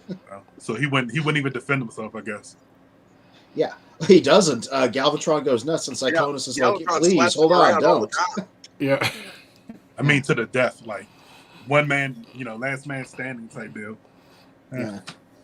But see, like, as he's written and as he is described, he would never do that. So getting him into a leadership position is even more hypothetical than Ultra Magnus, who didn't want it but would take it if he needed to. But Right. even though Cyclonus could hypothetically be very effective at it, he would never do that unless circumstances really, really conspired to have him do that. So Professor D on YouTube says, wait, is my own DJ, he's speaking of myself, throwing subliminals at me with that Galvatron comment? This is mutiny. We all... I don't- Oh, I don't recall the comment, so you have to point that out to me. I think he was talking about, we all know some people who get a bit Galvatron-esque. Okay. No, I wasn't referring to you, D, but I know of other handful of people that they're 2 steps away from being Galvatron. I know a few too. Yep. In my Hey, All they need So, is one good dunk in lava. so Caden, when TF Johnny's cut out for a moment, Caden says Soundwave superior, TF Johnny inferior. That's a fact. That is a fact. Oh, and Shiba Kobe is saying she wrote it with Len Wein, who I know is a comic book writer. I've heard that name before too. Yeah, sometimes you forget that they would bring in these like outside writers with like tons of talent in to write random G1 episodes. Mm-hmm. Thrall, yeah, that's the name of the lava planet, because Galvatron blew it up at the end because he was mad about having been in the lava for so long. Yep. Oh yeah, Cyclonus was going full Harry Mudd / televangelist mode on Char, getting the cons to surrender their energon. Yes. It was like, Give my fellow Decepticons, give till it hurts. Yeah. I'm just imagining like the sweeps behind him being a gospel choir. fully. Yeah, Galvatron would have to do something really dumb and get permanently deactivated for Cyclonus to take the reins. Yeah, that's like... I wonder what it would take, right? It would have to be like Galvatron's out and nobody else tries to step into the power vacuum. Because like in Headmasters, Scorponok happened to be around and he took over when Galvatron got knocked out of the leadership position. And, by the time we got to Master Force and Devil Zed was in charge, Cyclonus wasn't even around. Who knows where he went? So there was never a point where Galvatron was out and nobody else wanted to take his place. So we never got to see that hypothetical thing where he'd have to take charge as the second in command. So let me ask this, right? Suppose something happened to Galvatron, right? And something happened to Cyclonus during, the age of them, being upper management, right? Who will be next in line? Like, Springer will be the most logical person after Ultra Magnus, I think. Mm-hmm. So who will be like the third person in line for the Decepticons then? With what It is wouldn't be left, Scourge, I don't think. Well, I would say it's it would funny. have to be Scourge. I'm thinking Scourge. Really? At least Yeah. in the I would say cartoon, it would in the have to be G1 Scourge cartoon. Because really, when you get into the season 2, you've got the Coneheads, Yeah. and then you have the Combiners. Like, it's interesting because even though in season 3 he had diminished importance, Soundwave was still there. So I wonder where he now fell in the new chain of command, because he used to be like third beneath Megatron and Starscream. Right? Yeah. Because Shockwave and Megatron was kind of on par in terms of ability and Shockwave was side of killed in things. He was just a Unicron's soldier, Shockwave was killed in Unicron's track of Cybertron. Yeah, it's one of those things that was never made super clear in the movie, but suddenly Shockwave's nowhere to be seen. So the fact that his death was in the script but didn't make it into the movie proper is treated as canon, just because Shockwave's suddenly gone in season 3. So we always said just that scene from where Unicron comes down like that. That was the Decepticon headquarters. Yeah. In the original script, it actually was explicit about that. Like, he grabbed the headquarters and crushed it. Just the animation wasn't like as specific about it as it was written in the script. That movie was just insane. Just for them to sell toys, They wanted to knock out the characters to make rum, right? And it's like, for guys like us that really latched on to this thing, man, like, episode 1, season 1, it was just in for the ride. And then you see all these guys your favorite guys just get murdered.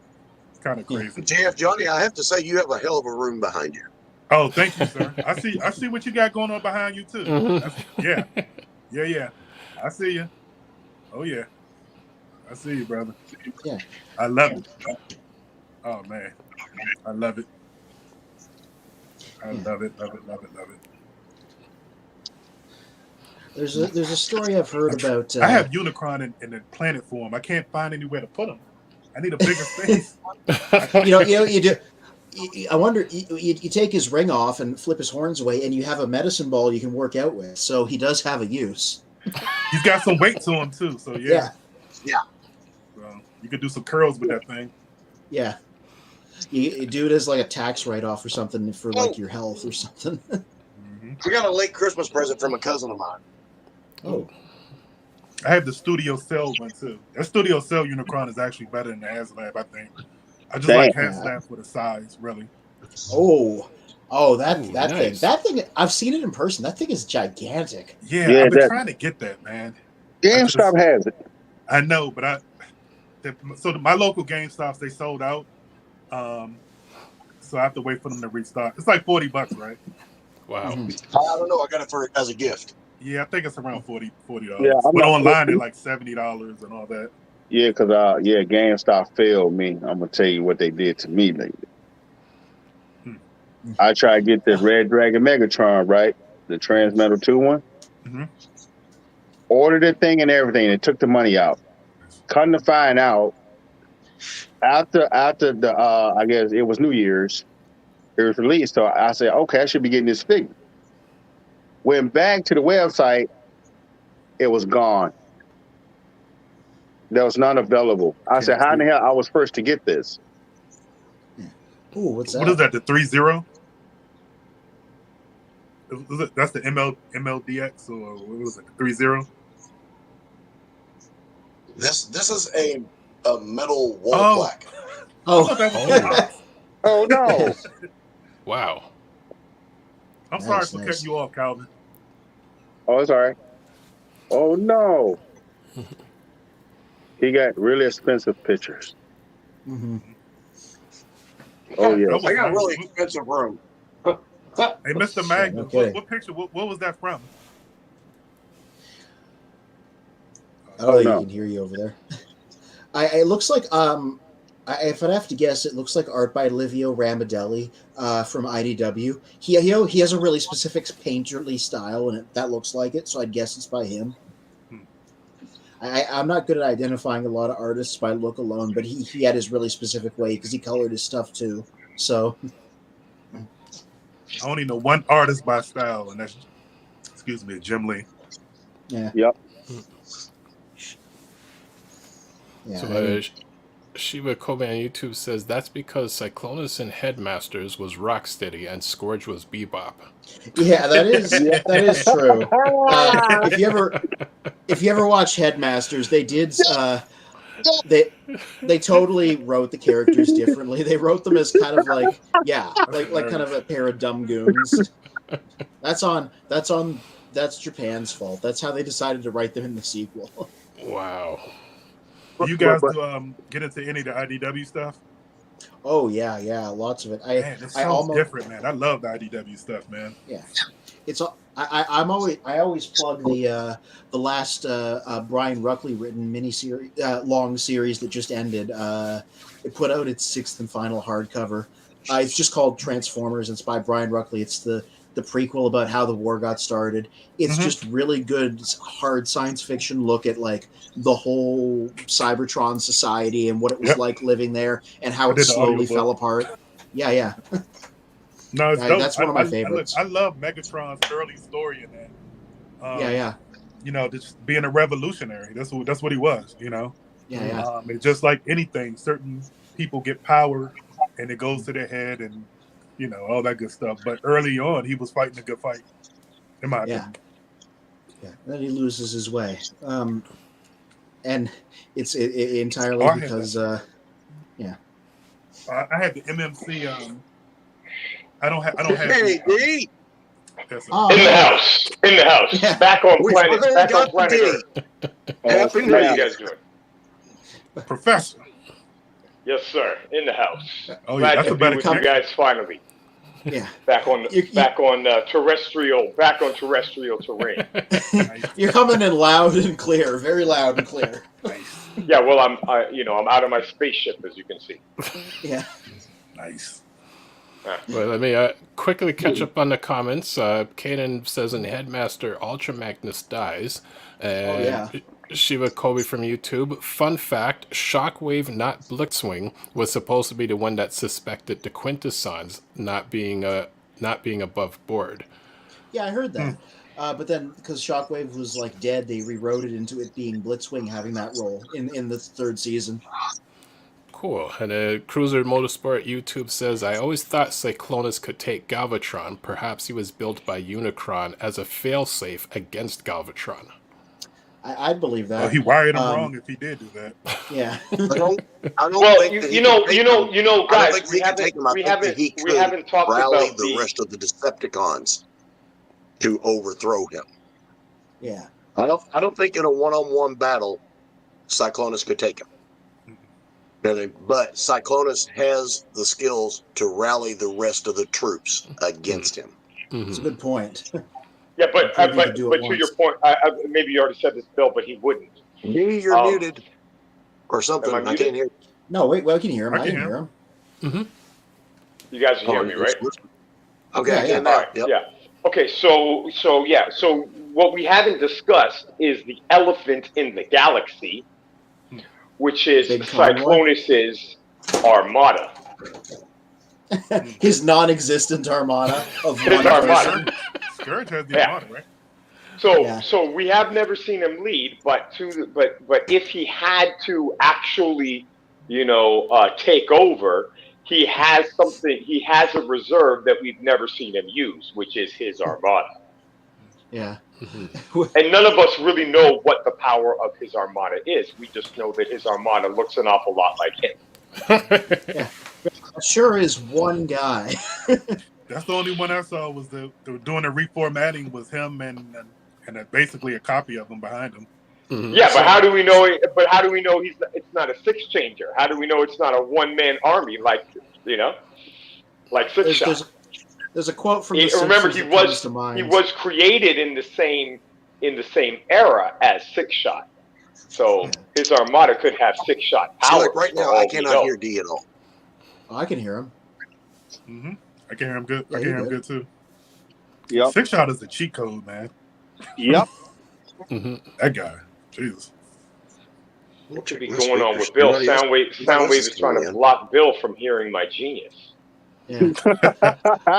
Soundwave again. Yeah. Leave me the goddamn box.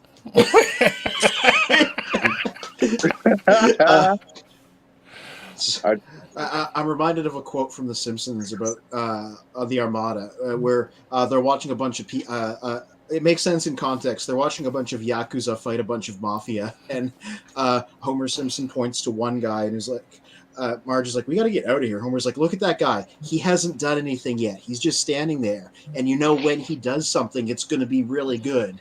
And so I think about the Armada, who just was behind Cyclonus and never did anything. And I'm like, That's when he my does point. something. Yeah.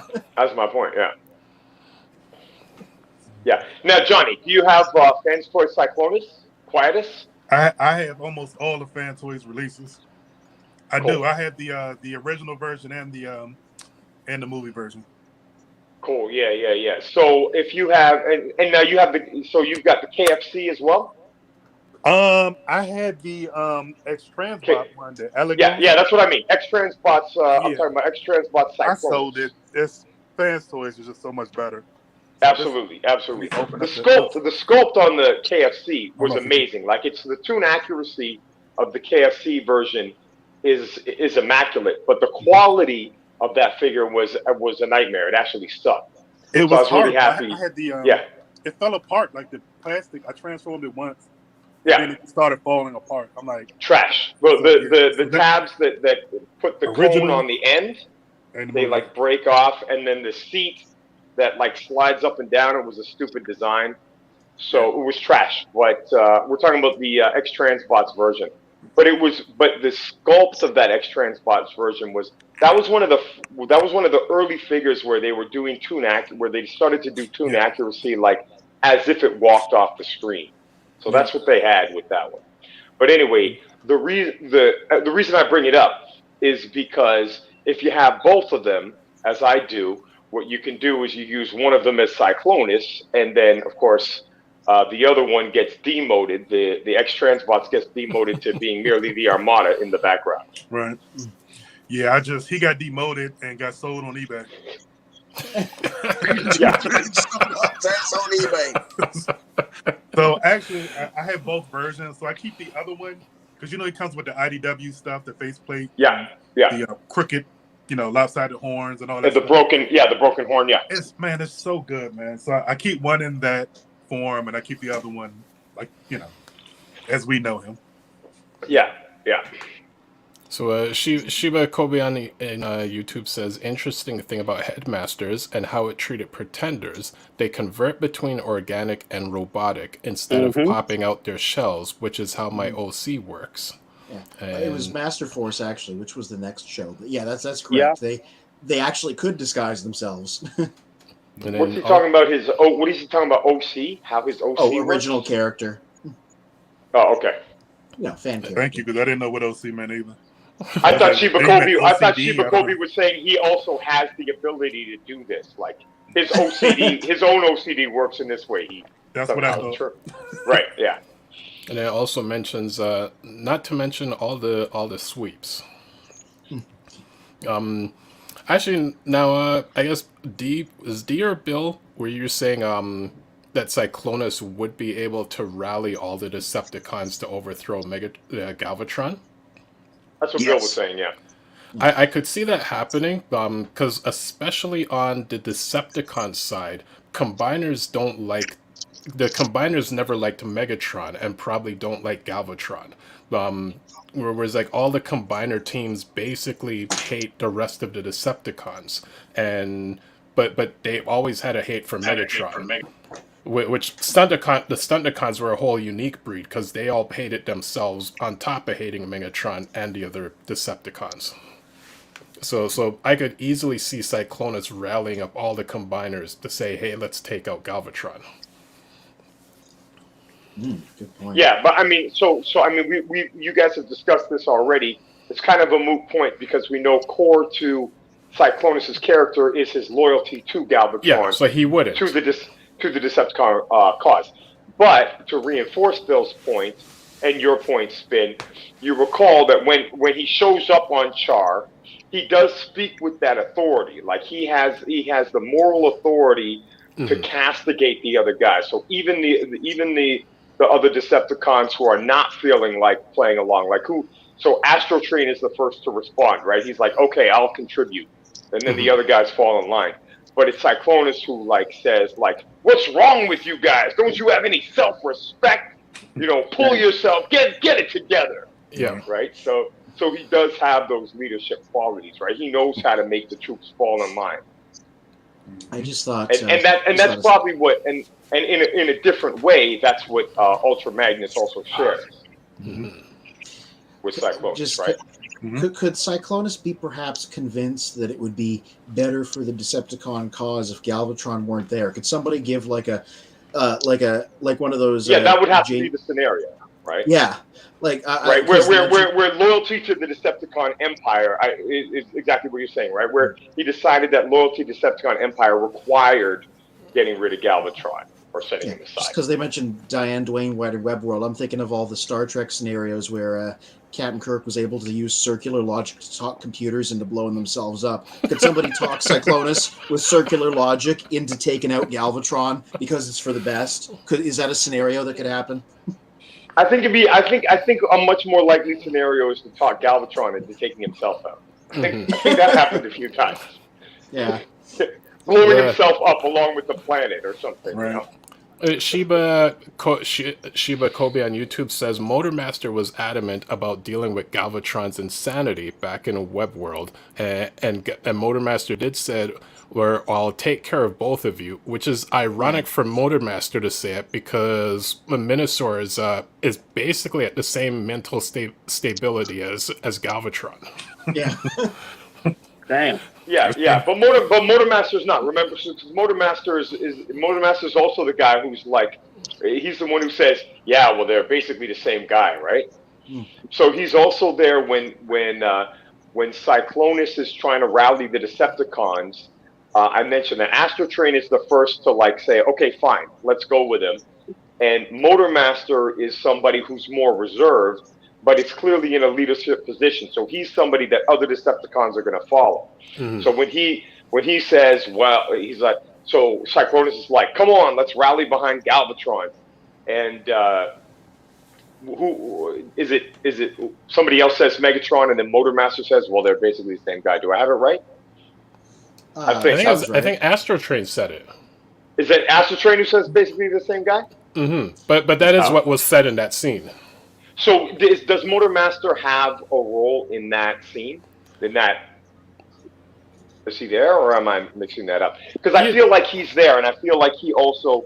The argument I'm trying to make here, for the purposes of this discussion, anyway, we'd have to check the tape to see if it holds up. They're all there. Yeah. Okay. So I think what Motormaster shows in that section is that he's somebody who carries some weight. So he decides that he's going to go along with Cyclonus, and then other Decepticons follow. Right. So it's obvious that the other Stunticons would follow him. But you can see that he has leadership potential as well. Right. And so can I ask a question? Yeah, go ahead. As that goes, Professor. So, yeah, it's funny, like these combiners, right? Like once they go into, combined form, the combined, Minosaur, Devastator, whoever, whoever. Yeah, they get stupid. Yeah, they take on their mental capabilities are kind of, it's a whole nother personality. Like, so I mean, the reason why I'm bringing this up is because I think back to the movie. Once Astrotrain said, we gotta lose some weight, and they got rid of all the Megatron and all of them, and they're trying to decide who's going to be the leader. And Devastator, right, the most powerful bot, but Devastator wasn't the brightest, wasn't the brightest in combined form. So it's like even though they may be the most powerful, you know what I mean? I don't know. That just came to mind. Well, it makes sense. It makes sense. And so Spin has talked about this a lot, but everybody sort of makes fun of it. Like, it's so stupid that, the combiners, they come together and they become stupid. But I've got an analogy for you that will make this not seem so stupid. It's called roid rage.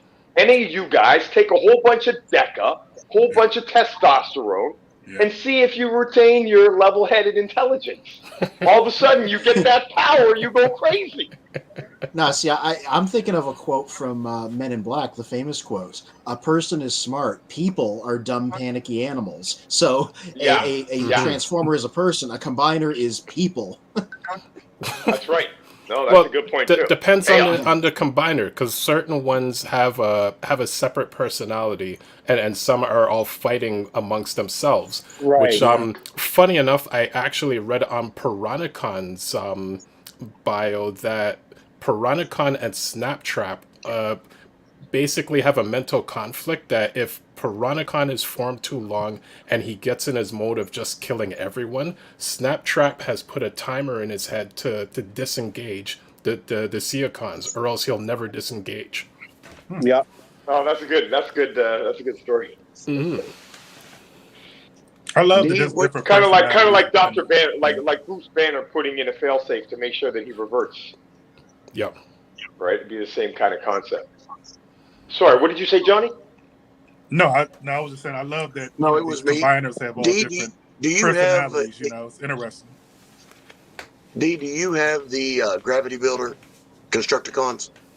I have the oversized KO of the Gravity Builder. The Jim Bow? That's right, yeah. Mm-hmm. Yeah, which is pretty dope. Have you picked that up yet? What is that? City Builder. Oh, that's exactly what I need. Is that Bruticus? That's the legs, right? The leg extender? This just came this week. It's the. I have the Toy World Devastator. Yeah, that's the standard. That most people who have masterpiece collections have the Toy World. The only other option to scale at that level is to have the one that I'm talking about, the knockoff Jim Bow Gravity Builder, and then you add this kit that he's got right here, which makes it taller, and it makes it the same scale as Toy World Devastator. Dang. Yeah, interesting. Oh, Yeah, but Toy no, World, they know how this to is make a it violent, different. for sure. This You're gonna might be add a different kit this than the one much that I've seen height before. to him. Yeah, exactly. He's exactly. already monstrous. But that's for And now that's you're for the Jin fixing to add Jin Bao, right? another 6 inches.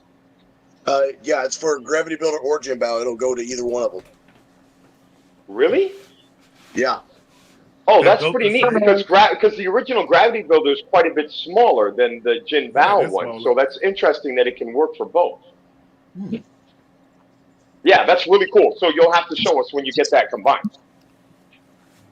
Yeah, I've got 2 of them. I've got the oversized Jin Bao, and I've got the original Gravity Builder.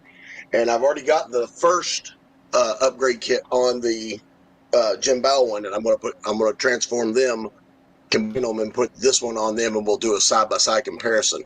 What's the Very quality on those? Because I see them all the time on Shows These Store. I just haven't They're pulled the solid.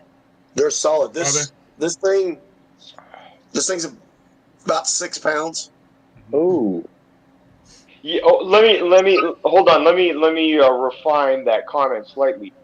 The original toys, the Gravity Builder, which is by Generation Toy, those are good quality figures. The knockoff by Jin Bao, they are nice figures, but they're not good. They're not like the same level quality as the 3-piece stuff. It's more comparable to like X-Trans bots or even lower.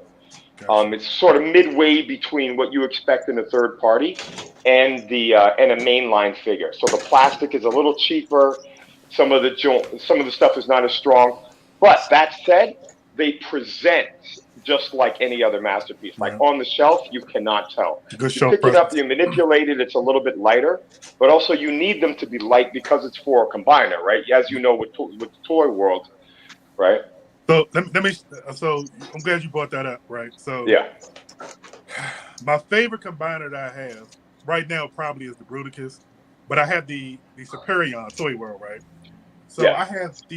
You mean Zeta? You mean Zeta Toy World? Yeah, I'm sorry. The Zeta Superion. Yeah. Supertron. So I have floating shells on my wall, right? Yeah. Oh no! You took a dive with Devastator. Oh, I took a dive with Superion. And twice. I didn't learn from the first time. I repositioned him, leaning up against the wall, kind of to brace him. Yeah. And then he fell again and broke one of the arms. Oh no! I actually shed a tear behind that, man. So now I have them on solid piece because they're heavy. They're all diamond. Hey, at least it wasn't Fans Toys. At least it wasn't Fans Toys Superior. Because we haven't been able to put that one together yet. So Johnny, I got the 3 over here. Johnny, I'm a carpenter and a contractor. But let me tell you a $5 cure, which is what I have around here. Please don't. Small eye hooks and fishing line. You put an eye hook behind them and take a fishing line, and you actually put a fish hook on the end of it, and you wrap that fishing line around them underneath the arms and hook it back into the eye hook. They cannot come forward. And the fishing line is so small you don't see it. It's like an invisible. Yeah. So you just like lash them to the wall. It's a $5 fix. You'll pay $3 for like 25 eye hooks and $3 for another a roll of 4-watt fucking fishing line. Yeah, you don't need to go into a stud or anything like that either. If you just, No. Yeah. All you're doing is keeping the balance up. That's smart. Yeah, that's smart. Just real fast. I don't want to. Professor, what's your top 3 favorite 3P companies? Just curious. I mean, just by so obviously it has to be Fans Toys is number 1. Yes. Although, we could have another discussion sometime about how Fans Toys has been going downhill especially over the past year. I think Fans Toys has been letting us down. I don't know. I think that's my opinion. So we could discuss it. We could discuss it. I just think what's come out over the last year, not in comparison to other figures that have come out by other companies. Fans Toys is the best company, hands down. But in terms of the Fans Toys releases that we've got since 2015. And then the last year or last 2 years, they just haven't been after the Dinobots, pretty much. Well, the Dinobots is where they started. The Dinobots was when they established themselves as the best, right? So their first figure, the first thing they put out was just a Prime trailer, and then after that, their first figure was Soundwave. It was Quake. It wasn't Quake Wave. It was anyway. It was some Shockwave. I forget it. I forget what it was called right now. It's not Quake. Like 3 versions of them. Quake Wave? Okay, it's Quake Wave. All right, yeah. But are you sure Quake Wave is not the Cloud 9 version? No. Quake Wave is Quake Wave is Fans Toys. So what's Cloud 9? Let me fact check, but I'm pretty sure Quake Wave is Oh no! You got to fact check all snaps. Okay. Anyway, they did their Shockwave, which was their first actual 3P figure, and then after that, they did the Dinobots. Yes, and when they did the Dinobots. Okay, and when they did the Dinobots, they really established themselves as the best third-party company. Absolutely. And it's been, and then okay, so who competes with them? I'll answer your question by saying who competes with them. So, KFC X Transbots is the same company. The only sense in which they compete with them, hands down, in terms of the quality of the figures, there's no comparison. KFC and X Transbots has a terrible reputation for putting out figures where pieces fall apart, where the transformation doesn't work smooth, etc. But that said, X Transbots is the most prolific third-party company. So if you are serious about completing your cast in your masterpiece line, you've got to be buying X Transbots. So they have to be up there. You can have a love-hate relationship with the company, but you've got to be buying their figures. They've gotten better, though. I will say that. Hit or miss, though, right? Because like they come out with a good figure, and then they come out with like a poorly reviewed figure. So, but anyway, yeah, exactly. And there's lots that we can say about this figure here, but it is the best looking Menasor that's available to us. At least it's complete. I'm still waiting on Fans Toys. Exactly. So those are two companies there. And now, what is the third company that you would say? And I would probably say Make Toys. And this thing heavy. Yeah, I like some of DX9 stuff. You know. So all right. So in the running for the third company that you would mention after Fans Toys and X Transbots, I'm gonna name 3.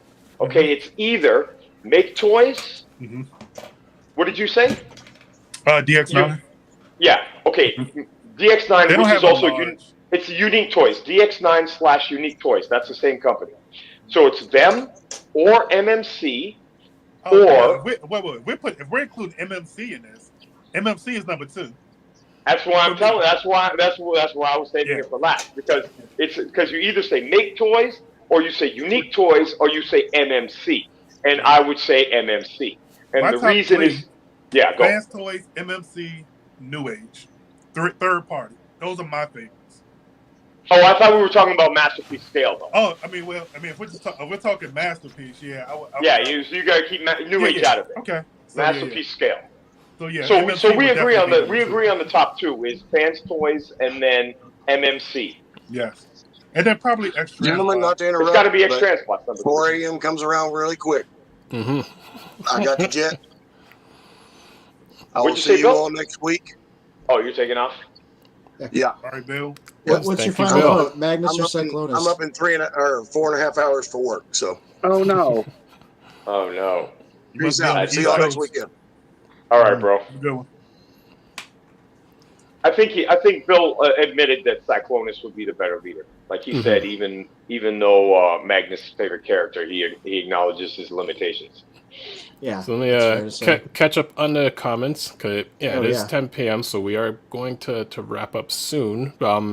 So Shiba Kobe on YouTube said, Motormaster said, well, here's my contribution, throws down a cube and passes out and falls forward.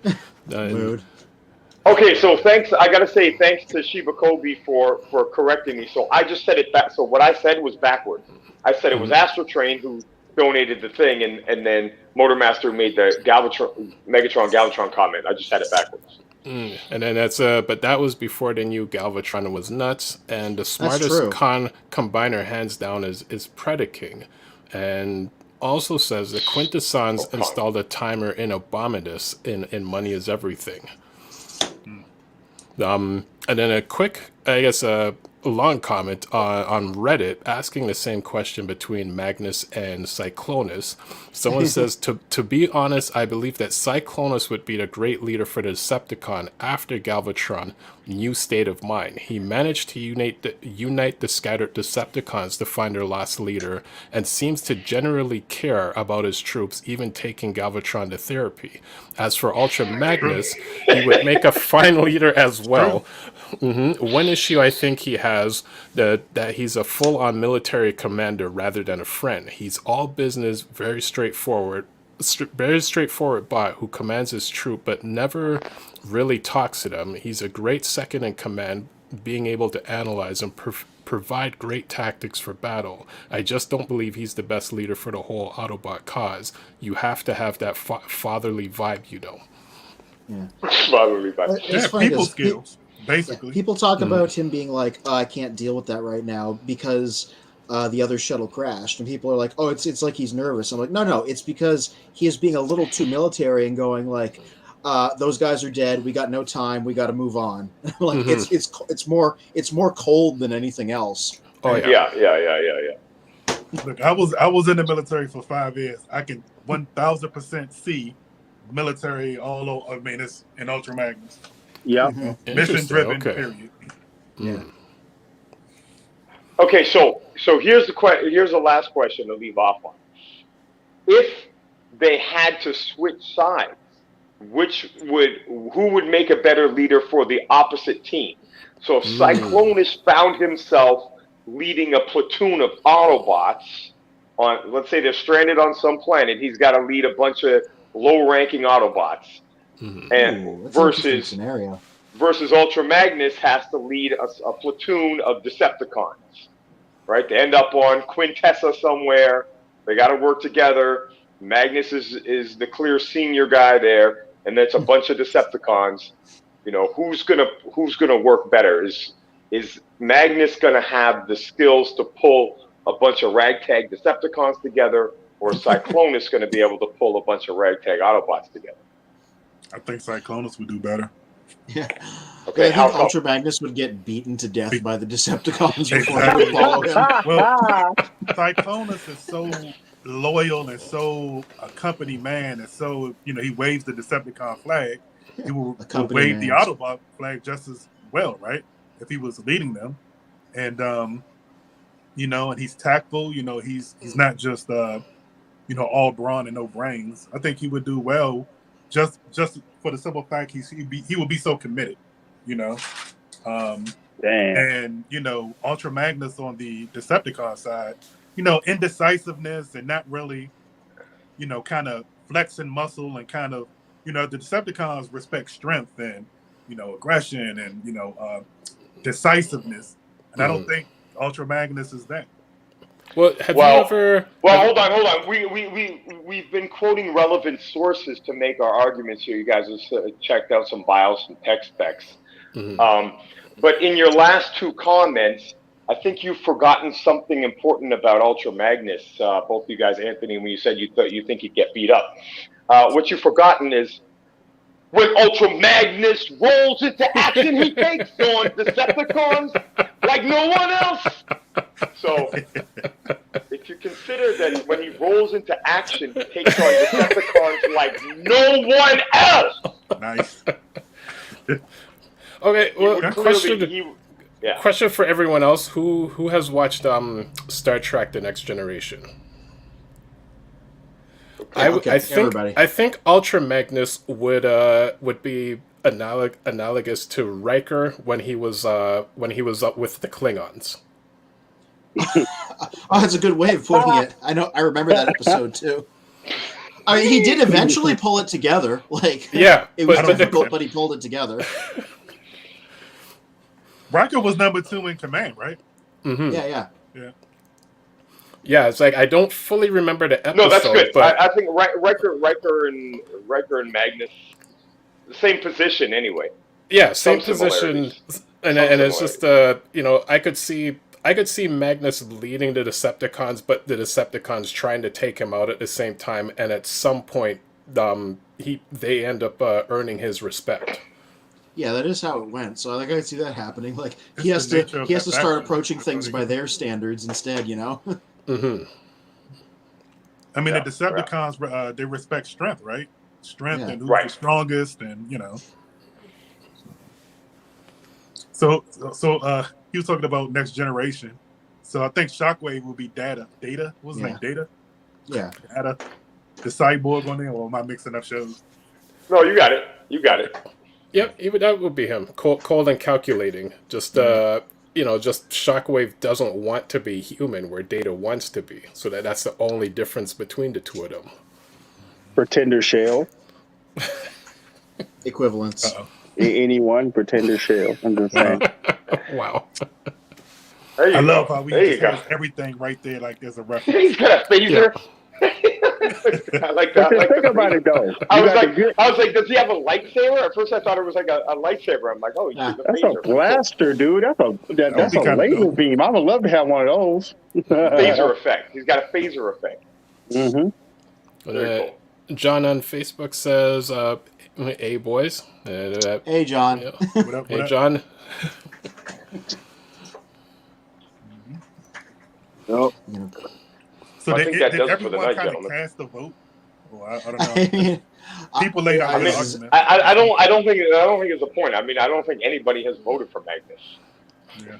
I think Has anybody pretty decisive. Yeah. Wow. I mean, I've taken some notes, but it does seem more that Cyclonus gets the win from all the discussions and for what I've seen online.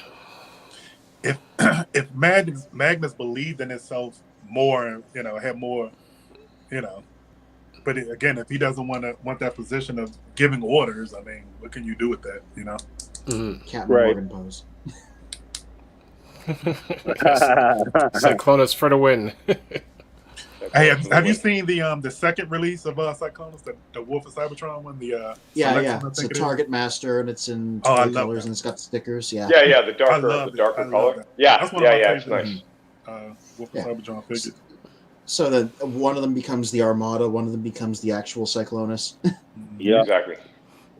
So so we're not gonna go too late. So before we wrap up, we'll ask Anthony about what he has upcoming. But Calvin, you did mention something crazy in the messages, so I want you to speak on that for a moment. Oh yeah, man, there's a lot of crap going on. Besides GameStop pulling shenanigans again. I tried to get that Red Dragon Megatron like last year. The 31st, he was available, and then I paid for him and everything. I paid for it in cash at the store. So on the first, they're supposed to come out on the first, right? So when I went back to GameStop, I said, hey, this thing is not available anymore. What's going on? And he said, well, they could have just had one. I said, you know what, just refund my money back. And they kept telling me, like, no, you can't get a refund. We can refund it to you on a gift card.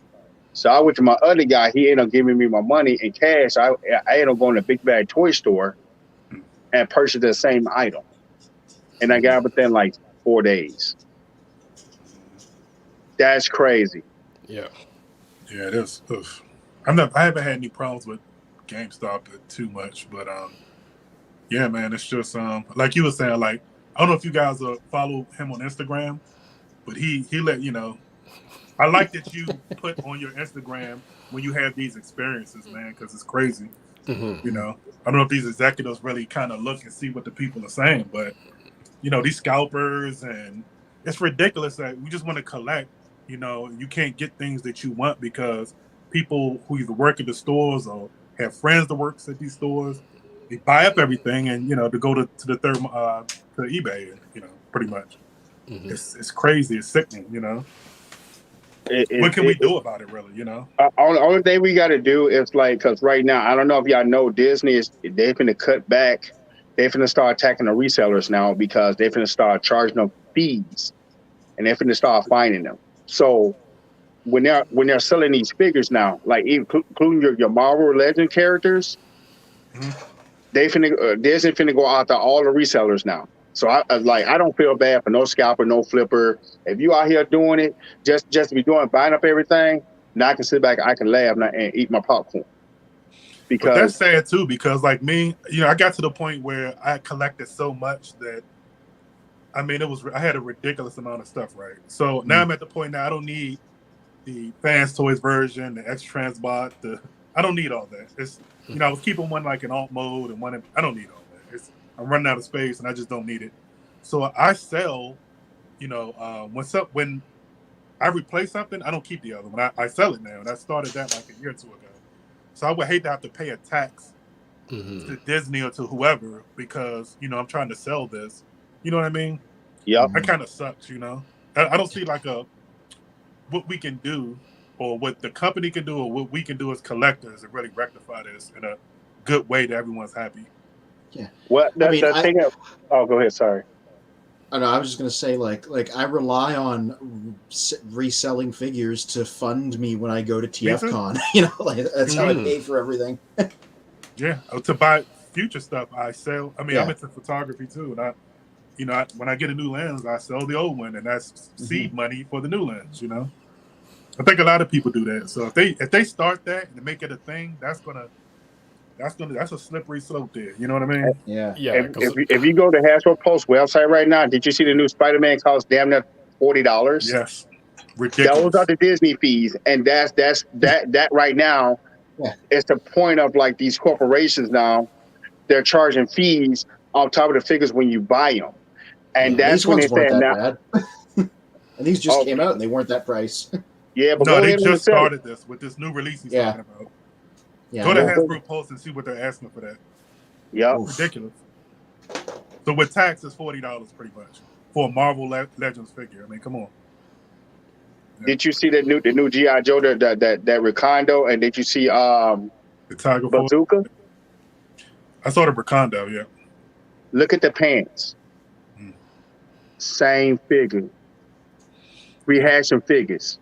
They've been doing that. So I'm kind of like out the door with that too, because only person I need is Shipwreck. I just need the original GI Joe cast.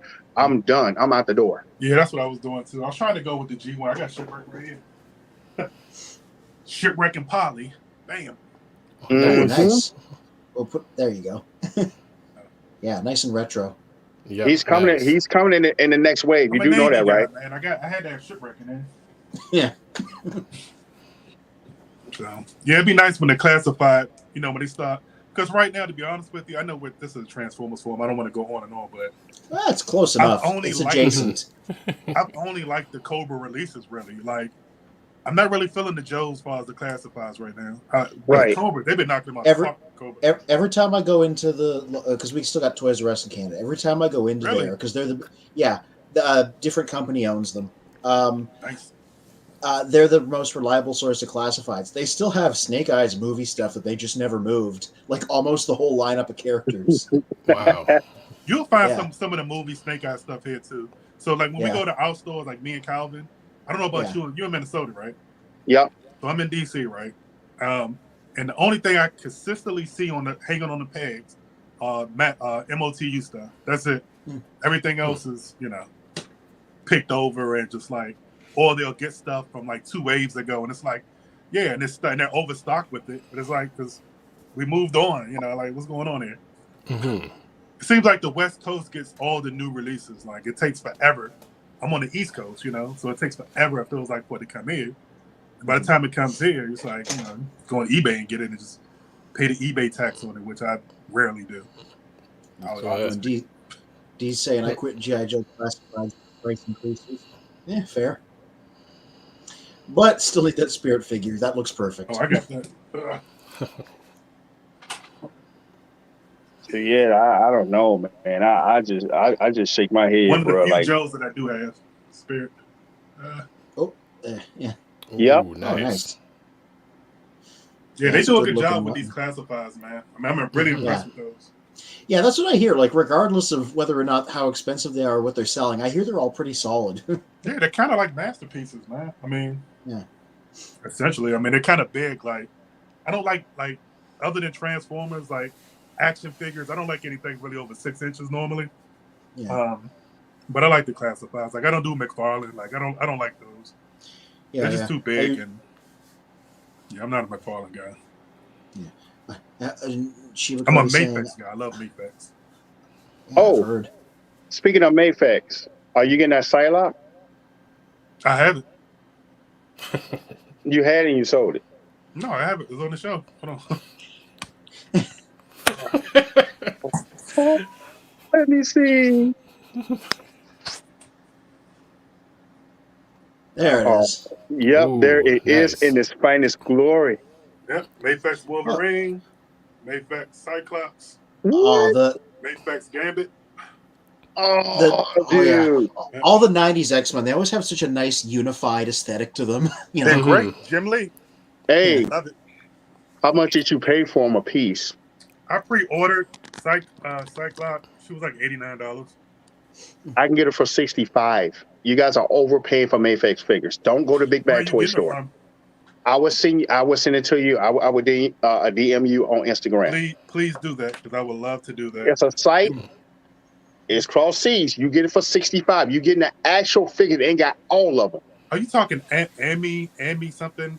No. I'm gonna DM you. So Okay. you're gonna be like, what the hell is going on? Like they're charging people an extra $60. Oh, I know they are.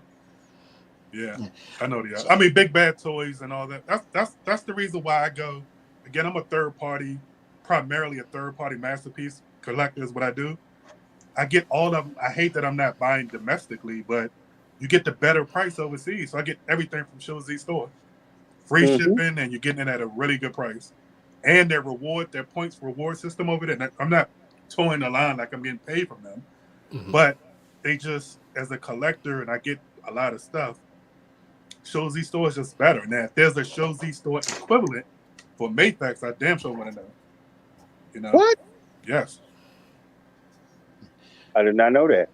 No, I'm saying if you're sending me the link to something that I can get a Mayfix release for $60, that sounds like the equivalent to Show Z store to me. Yep. So, I'm guessing. Because I do want that Psylocke because I'm not paying Big Bad Toy Store $134. No, it's ridiculous. Yeah. I mean, it's, again, I pay $89 for it. But again, if you don't, and a lot of people, sometimes they miss the pre-orders. And, it's a tax. If you miss the pre-orders, there's always a tax. That's why I don't go to places like TF Source. Like, I think they're the worst domestic retailer for Transformers out there. And I don't want to say this on this show because I don't know, he might get sponsored by them or something. I don't know. But no, it's we're just not. my opinion. I don't like scaling prices. If it's going to be this price when it released, keep it there. Don't change the rate, the price, because on eBay, this thing is going for X amount of dollars. You're a retailer. Come on. Yeah. I just think it's slimy business tactics, and I don't like it. And I'll find a lot of stuff from them, but it's price gouging. Yeah, I just don't like it. Let the scalpers do that. Don't. You're a business. Right. What are you doing? Yeah. So, Anthony, you were gonna say? Oh yeah. Speaking of that, well, first of all, I'm going to guess Sheba Kobe's based in Canada as well, because as they're saying, I'm annoyed that the TRU in Victoria closed, and now I have to go to Nanaimo. I guess you're in BC. People are like, "Oh, it's so great you guys still have TRUs open in Canada," but I'm like, "No, because they charge you more money than Walmart and GameStop and others. They have a little bit of a price bump on all their figures, so I'm like, only go there if there's an exclusive or something you can only get there." Dang, that's crazy. Yeah. So I'm like, yeah, they're still open, but like the monkey's paw is like it costs more now. All right, oh, UH Jetfire. Yeah. Nice. It's a lovely release. Like the size of like a deluxe, or like that's It like is. a Voyager. It's the size of a Voyager. Actually, it's bigger than. Okay, hold on. So this is the Shockwave. Yes. Soundwave, yeah. Yeah, oh, it's bigger than Soundwave. Nice. It is. Yeah. Wow. Okay. Yeah, this thing is dope, man. New Age is just, they're killing the whole legend core. I call them legends. Yeah, they just do a great job, man. They're mini masterpiece Transformers is what they are. I haven't had a bad experience with them at all. Professor D says we officially support Toy Dojo and Show Z on the channel. Okay. We'd support them like even both more of if we'd remove the quotation marks if they wanted to throw a few dollars our way. Yeah, that's what I'm saying. See, money, see, money rules everything. Dollar bill, y'all. Speaking of which, one of our other members who wasn't able to join tonight, he said, "See how the Canadians are quiet when the Americans are talking about prices." Because many a times, you guys are like, "Yeah, I got this figure for like $40," and I'm like, "Yeah, it's like $600 for us." Yeah, I'm just quiet because I'm like, I'm not good at math. I can't do the calculations in my head to figure out what you're saying in Canadian dollars. You know what? I always just depending on what place the dollar is, most times I just say double. So if you guys are like, "Yeah, I got this figure for 30," I'm like, "That's $60 for us," like Really? automatically. I think there's a little bit of hyperbole in that statement. That's the actual price. Between the conversion and like adding shipping and everything, because because like $1 for like an American dollar, like your American dollar, you come here and it's like you're like getting maybe like $1.20. For us, it's like 75 cents. Yeah, so it's like even within the business that I do, certain times if I have to convert between Canadian and American, it's like I try to do American to Canadian because it's brutal, the conversion. So it's like, something 100 American is like almost like 130 for Canadian. Why is there a different conversion rate for if you do it this way to this rather than this to that? It's because the American dollar just is stronger. No, I get that, but you said like so. Well, 120. Okay, I got you. If it's 120, then the opposite would be 75 cents on the dollar. Yeah, exactly. Yeah, so it costs us like a lot more to pay for American stuff or prices. Yeah. Well, bro, you hit me up, man. If I can get something for you, ship it out to you, I will. If that'll save you a couple of dollars. Cool. Yeah. Chiba Kobe says, that's what we do here. Like here, I'm in DC, and it's probably 3 or 4 of us that collect, and we look out for each other. Like we go on store runs, and if they find something and they know that I'm looking for, they'll grab it. That's cool. Cash app them or whatever, they'll get it to me. I've done stuff like that for other people around the country too. If I find something or if I go live, like on Instagram, and somebody, hey, I need that, I'll grab it. If I know them, yeah, I don't mind. Why not? Yeah, I'm not a scalper. I'm not going to sell it. Oh yeah, me neither. Yeah. Sometimes I got lucky. I get them on discount clearance at TRU. Yeah, it's basically the only way to shop there. So that's the only way I shop at TF Source if they have a sale, like a crazy sale. Yeah, I think the only thing I'm getting off that website is Source, and that's it. It's $239. I don't give a shit. I buy it. Why didn't you pre-order it on Hasbro? But it was sold out, and I was gonna do it. And I looked again; it was sold out. But they still got it up though. But you can't purchase it. Wow. Yeah, it was $179. That's evil. You got it. Kitty, how you doing, little kitty? Yes, you are. Yes, you are.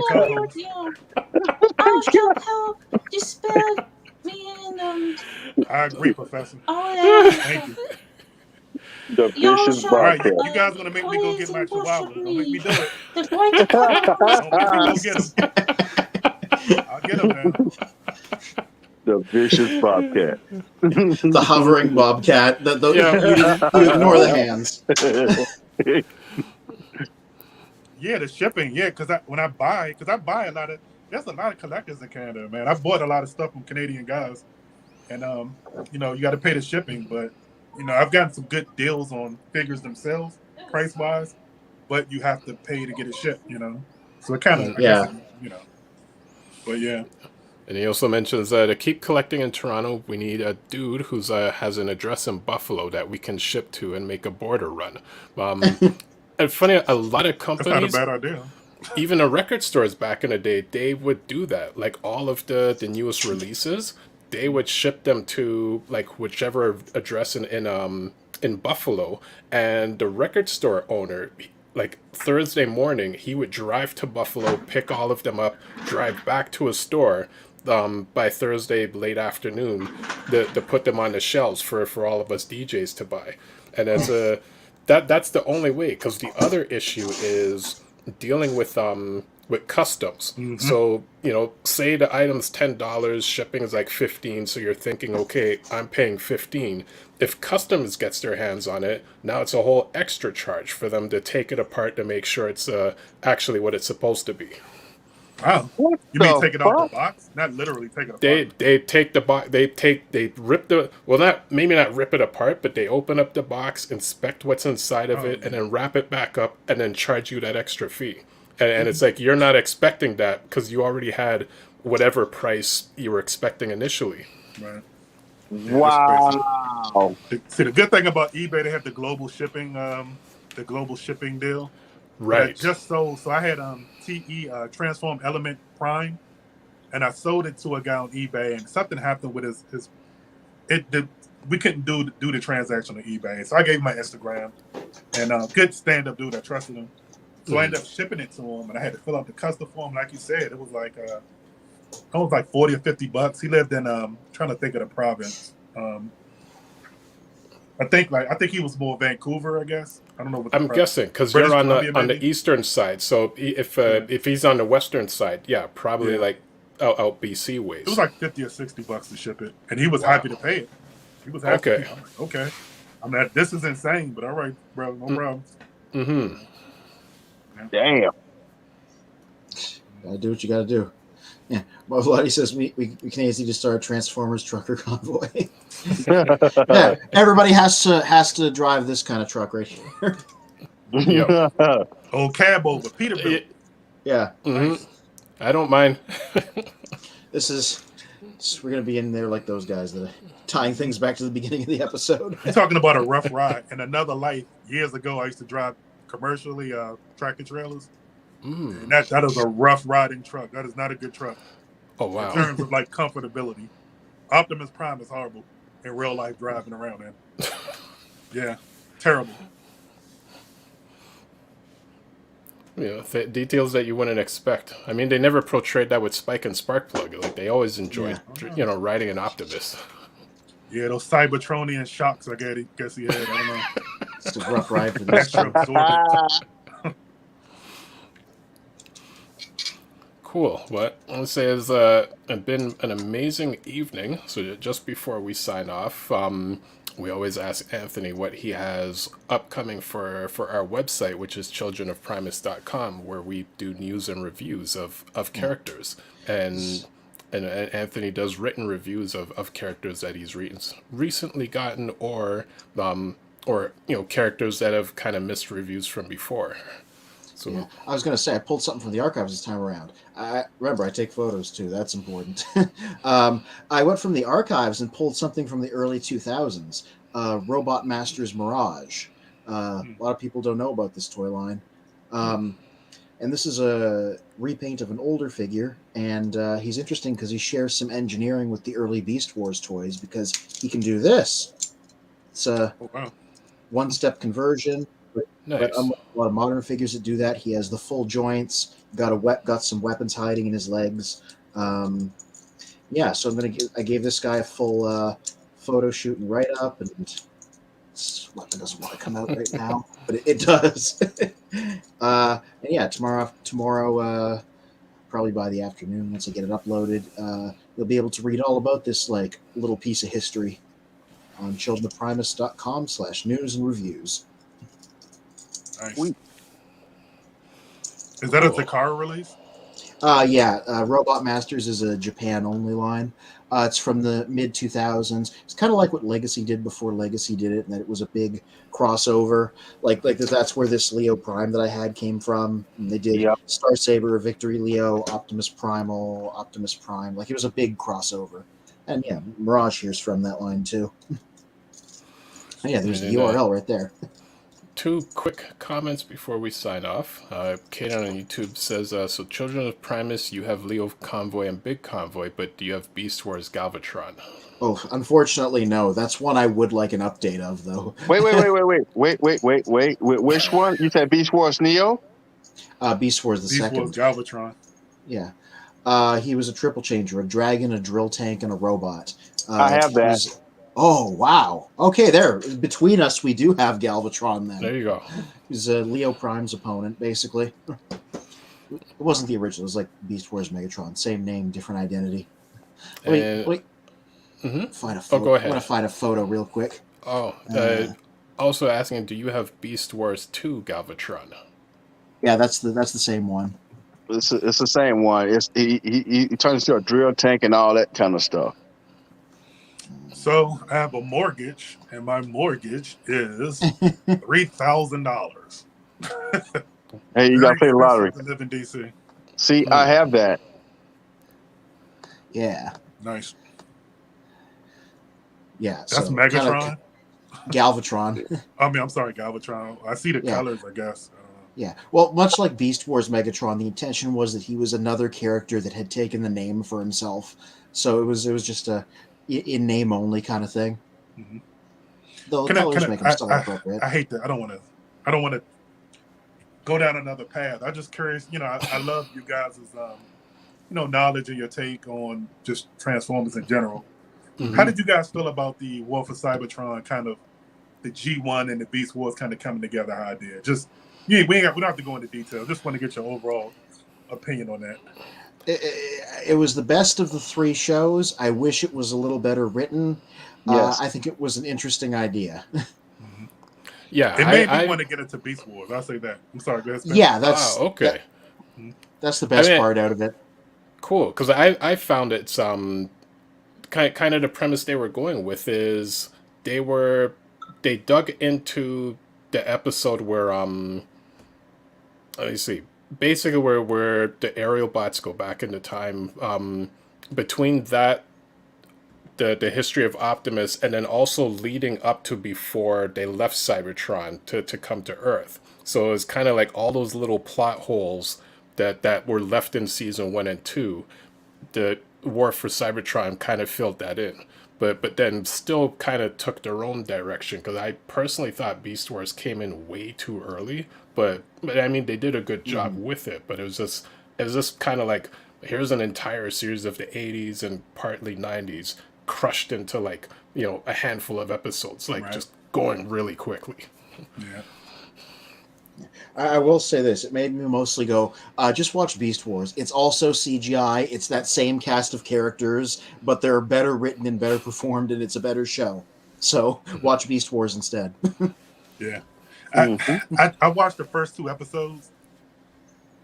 I think the animation, again, I don't know, maybe I had blockers in my mind that just wouldn't allow me to give it a fair shake. I just thought I will say it gets better because they learned and got more cash, and the CGI does noticeably improve over the course of the show. So it gets less rough as you go along. I'm gonna give it a chance because I really did. I like some of the characters that I saw in War for Cybertron. I did. I'm like, yeah, these are interesting characters. I like the whole what's her name, Arachnia? Black Arachnia. Starscream.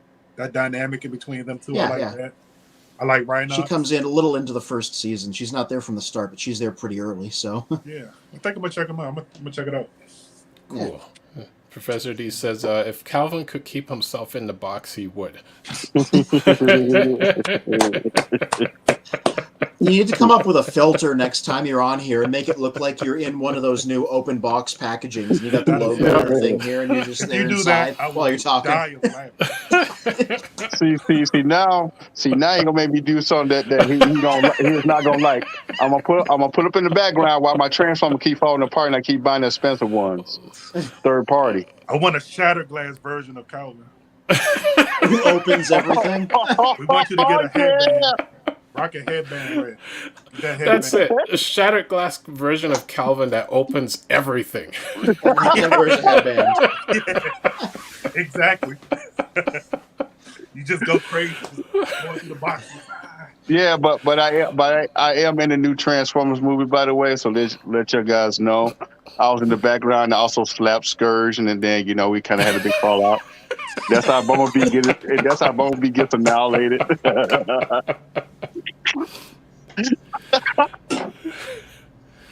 So before we sign off, Kaden says, and there's also one called Magmatron. Yeah, the 3 dinosaur combiner. Right. Shiba Kobe says, I'm pretty sure the toy version of from Dark of the Moon Hatchet, what was based on my original character. My original character is Winged Puma that turns into a jet. Dang. When Mr. Olati says, "We boxes got to stick together." That's right. It's part of the experience, is taking it out the box and there touching you go. it, and there you go. See, that's the G1 in us, because I guess you get a Transformer box. The experience is like looking at the box art, reading the text spec, getting the little red decoder, then taking it out and transforming it. And transforming it. That's multiple experiences. Yeah. Like, so I'll say this. You're missing out, Calvin. I mean, I'm sure you probably have some things you take out the box, but some of the engineering on, and I know Professor D knows this, but some of the engineering, especially on the masterpieces, it's like, it'll make you smile how creative this stuff is to hide this, and it's amazing, man. And as we're going on in the years, it's getting better and better. It's just it's amazing, man. That's a huge part of it for me, you know. According to Professor D, I'm the shattered glass version of Calvin, probably because I open everything. That's hilarious. But at the same time, though, only time I had to take one at the box when I had bought I think it was a Optimus Prime Power Master. Because I guess there was something wrong with the head, and then there was something wrong with the chest or something. So I ended up fixing that thing, man. I put it back together. It's like it's brand new, bro. So that's just me in a nutshell. I do fix them. So to me, I take it out the box and look at it. If it's something that's damaged, I take it out and fix it.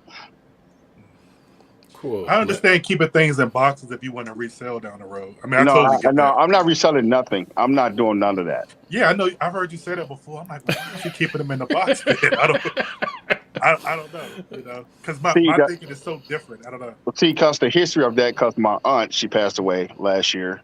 Sorry. But over the years, I did not know she was a collector, right? She collect Barbie dolls. And she had a certain series of Barbie dolls, bro.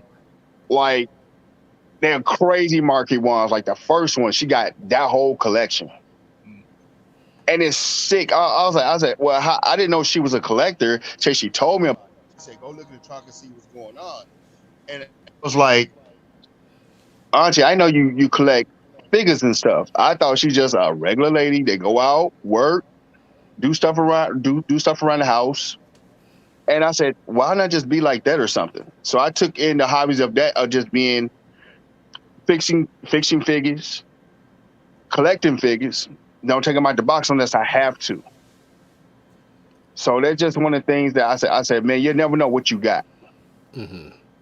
That's the kind of motto that I follow. Yes, I do take some out the box and look at them. You know, just to play with them a little bit and then put them back. That's it. But you know, now it makes sense. Now that we know that side of the story, it makes sense now. So anyone else that keeps them in the box will make fun of them. Yeah. We know your backstory, so you know we're not going to come at you. Yeah. But honestly, I thought that people because I know our friend Jonathan on Instagram. I can't think of his ad name now. Toy Hats, I think. Toy. Yep. Anyway, I know he collects, keeps things in a box too, and he says he doesn't want to sell them. But I mean, I don't know. It's like, I mean, could you imagine having an 84, a G1 original Prime in a box? And that's thousands of dollars.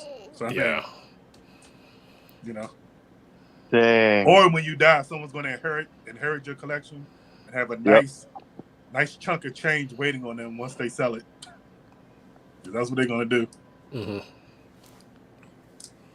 Oh, my phone's about to die. But that's okay. See, what you gotta do, you gotta hire gremlins. Gremlins do protect your product. They do bite people. Oh wow. All right. Well, Professor D, I'm guessing is saying Charlie's I can't remember if he's opens or keeps them in the box. And Charlie's another member who wasn't able to make it tonight, and someone needs to introduce bots to Calvin.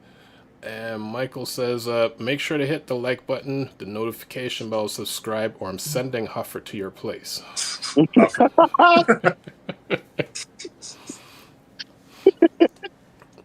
But I will say it was an amazing evening. Thank you, TF Johnny, for rolling through. And absolutely. Thank you for having me. Cool. Yeah. Very nice. Had a good time with you guys. Cool. Thanks. And, Likewise. yes, hopefully we'll figure out what the next week's topic will be, and get everyone get the message out to everyone earlier than later. Oh, Kevin has an idea. Why was Optimus Prime a alligator?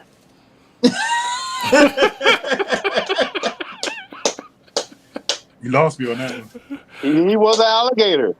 Oh wow! In the cartoon, like I'm like, wow, like I got to dig up some stuff on this one because he looked like Skull Cruncher. Yeah, so City of Steel. Yeah, that's the thing that happened. Just the way you said it was really funny. Yeah, it was out the blue. Nice. Caught me off guard. Hilarious. Professor D says, I got a few G1 figures from the 80s still in the original boxes. And it's like, I know, he's been, updating his collection. And one more comment.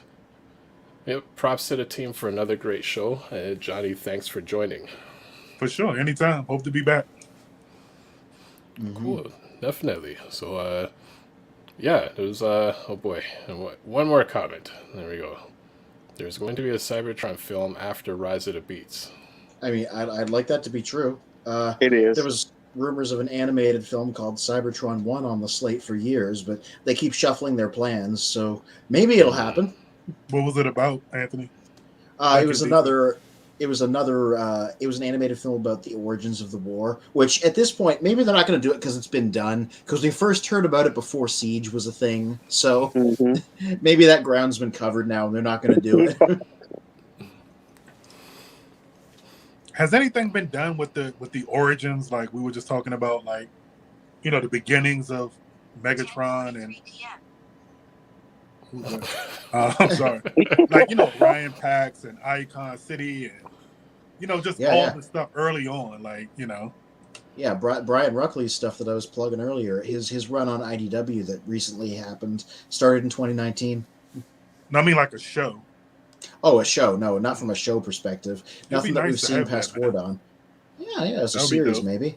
Yeah, because I think that's probably my favorite storyline is specifically Megatron and Optimus, their relationship early on. I thought it was very interesting, and I thought it was good. I think it would do well.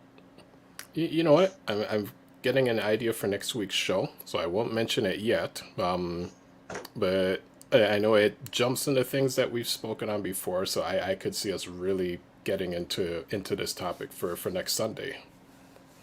Sounds good to me. Cool. Well, on that note, thank you for everyone that came out. Thank you to everyone in the comments sections, and shout outs to everyone and to all our one. So all are one.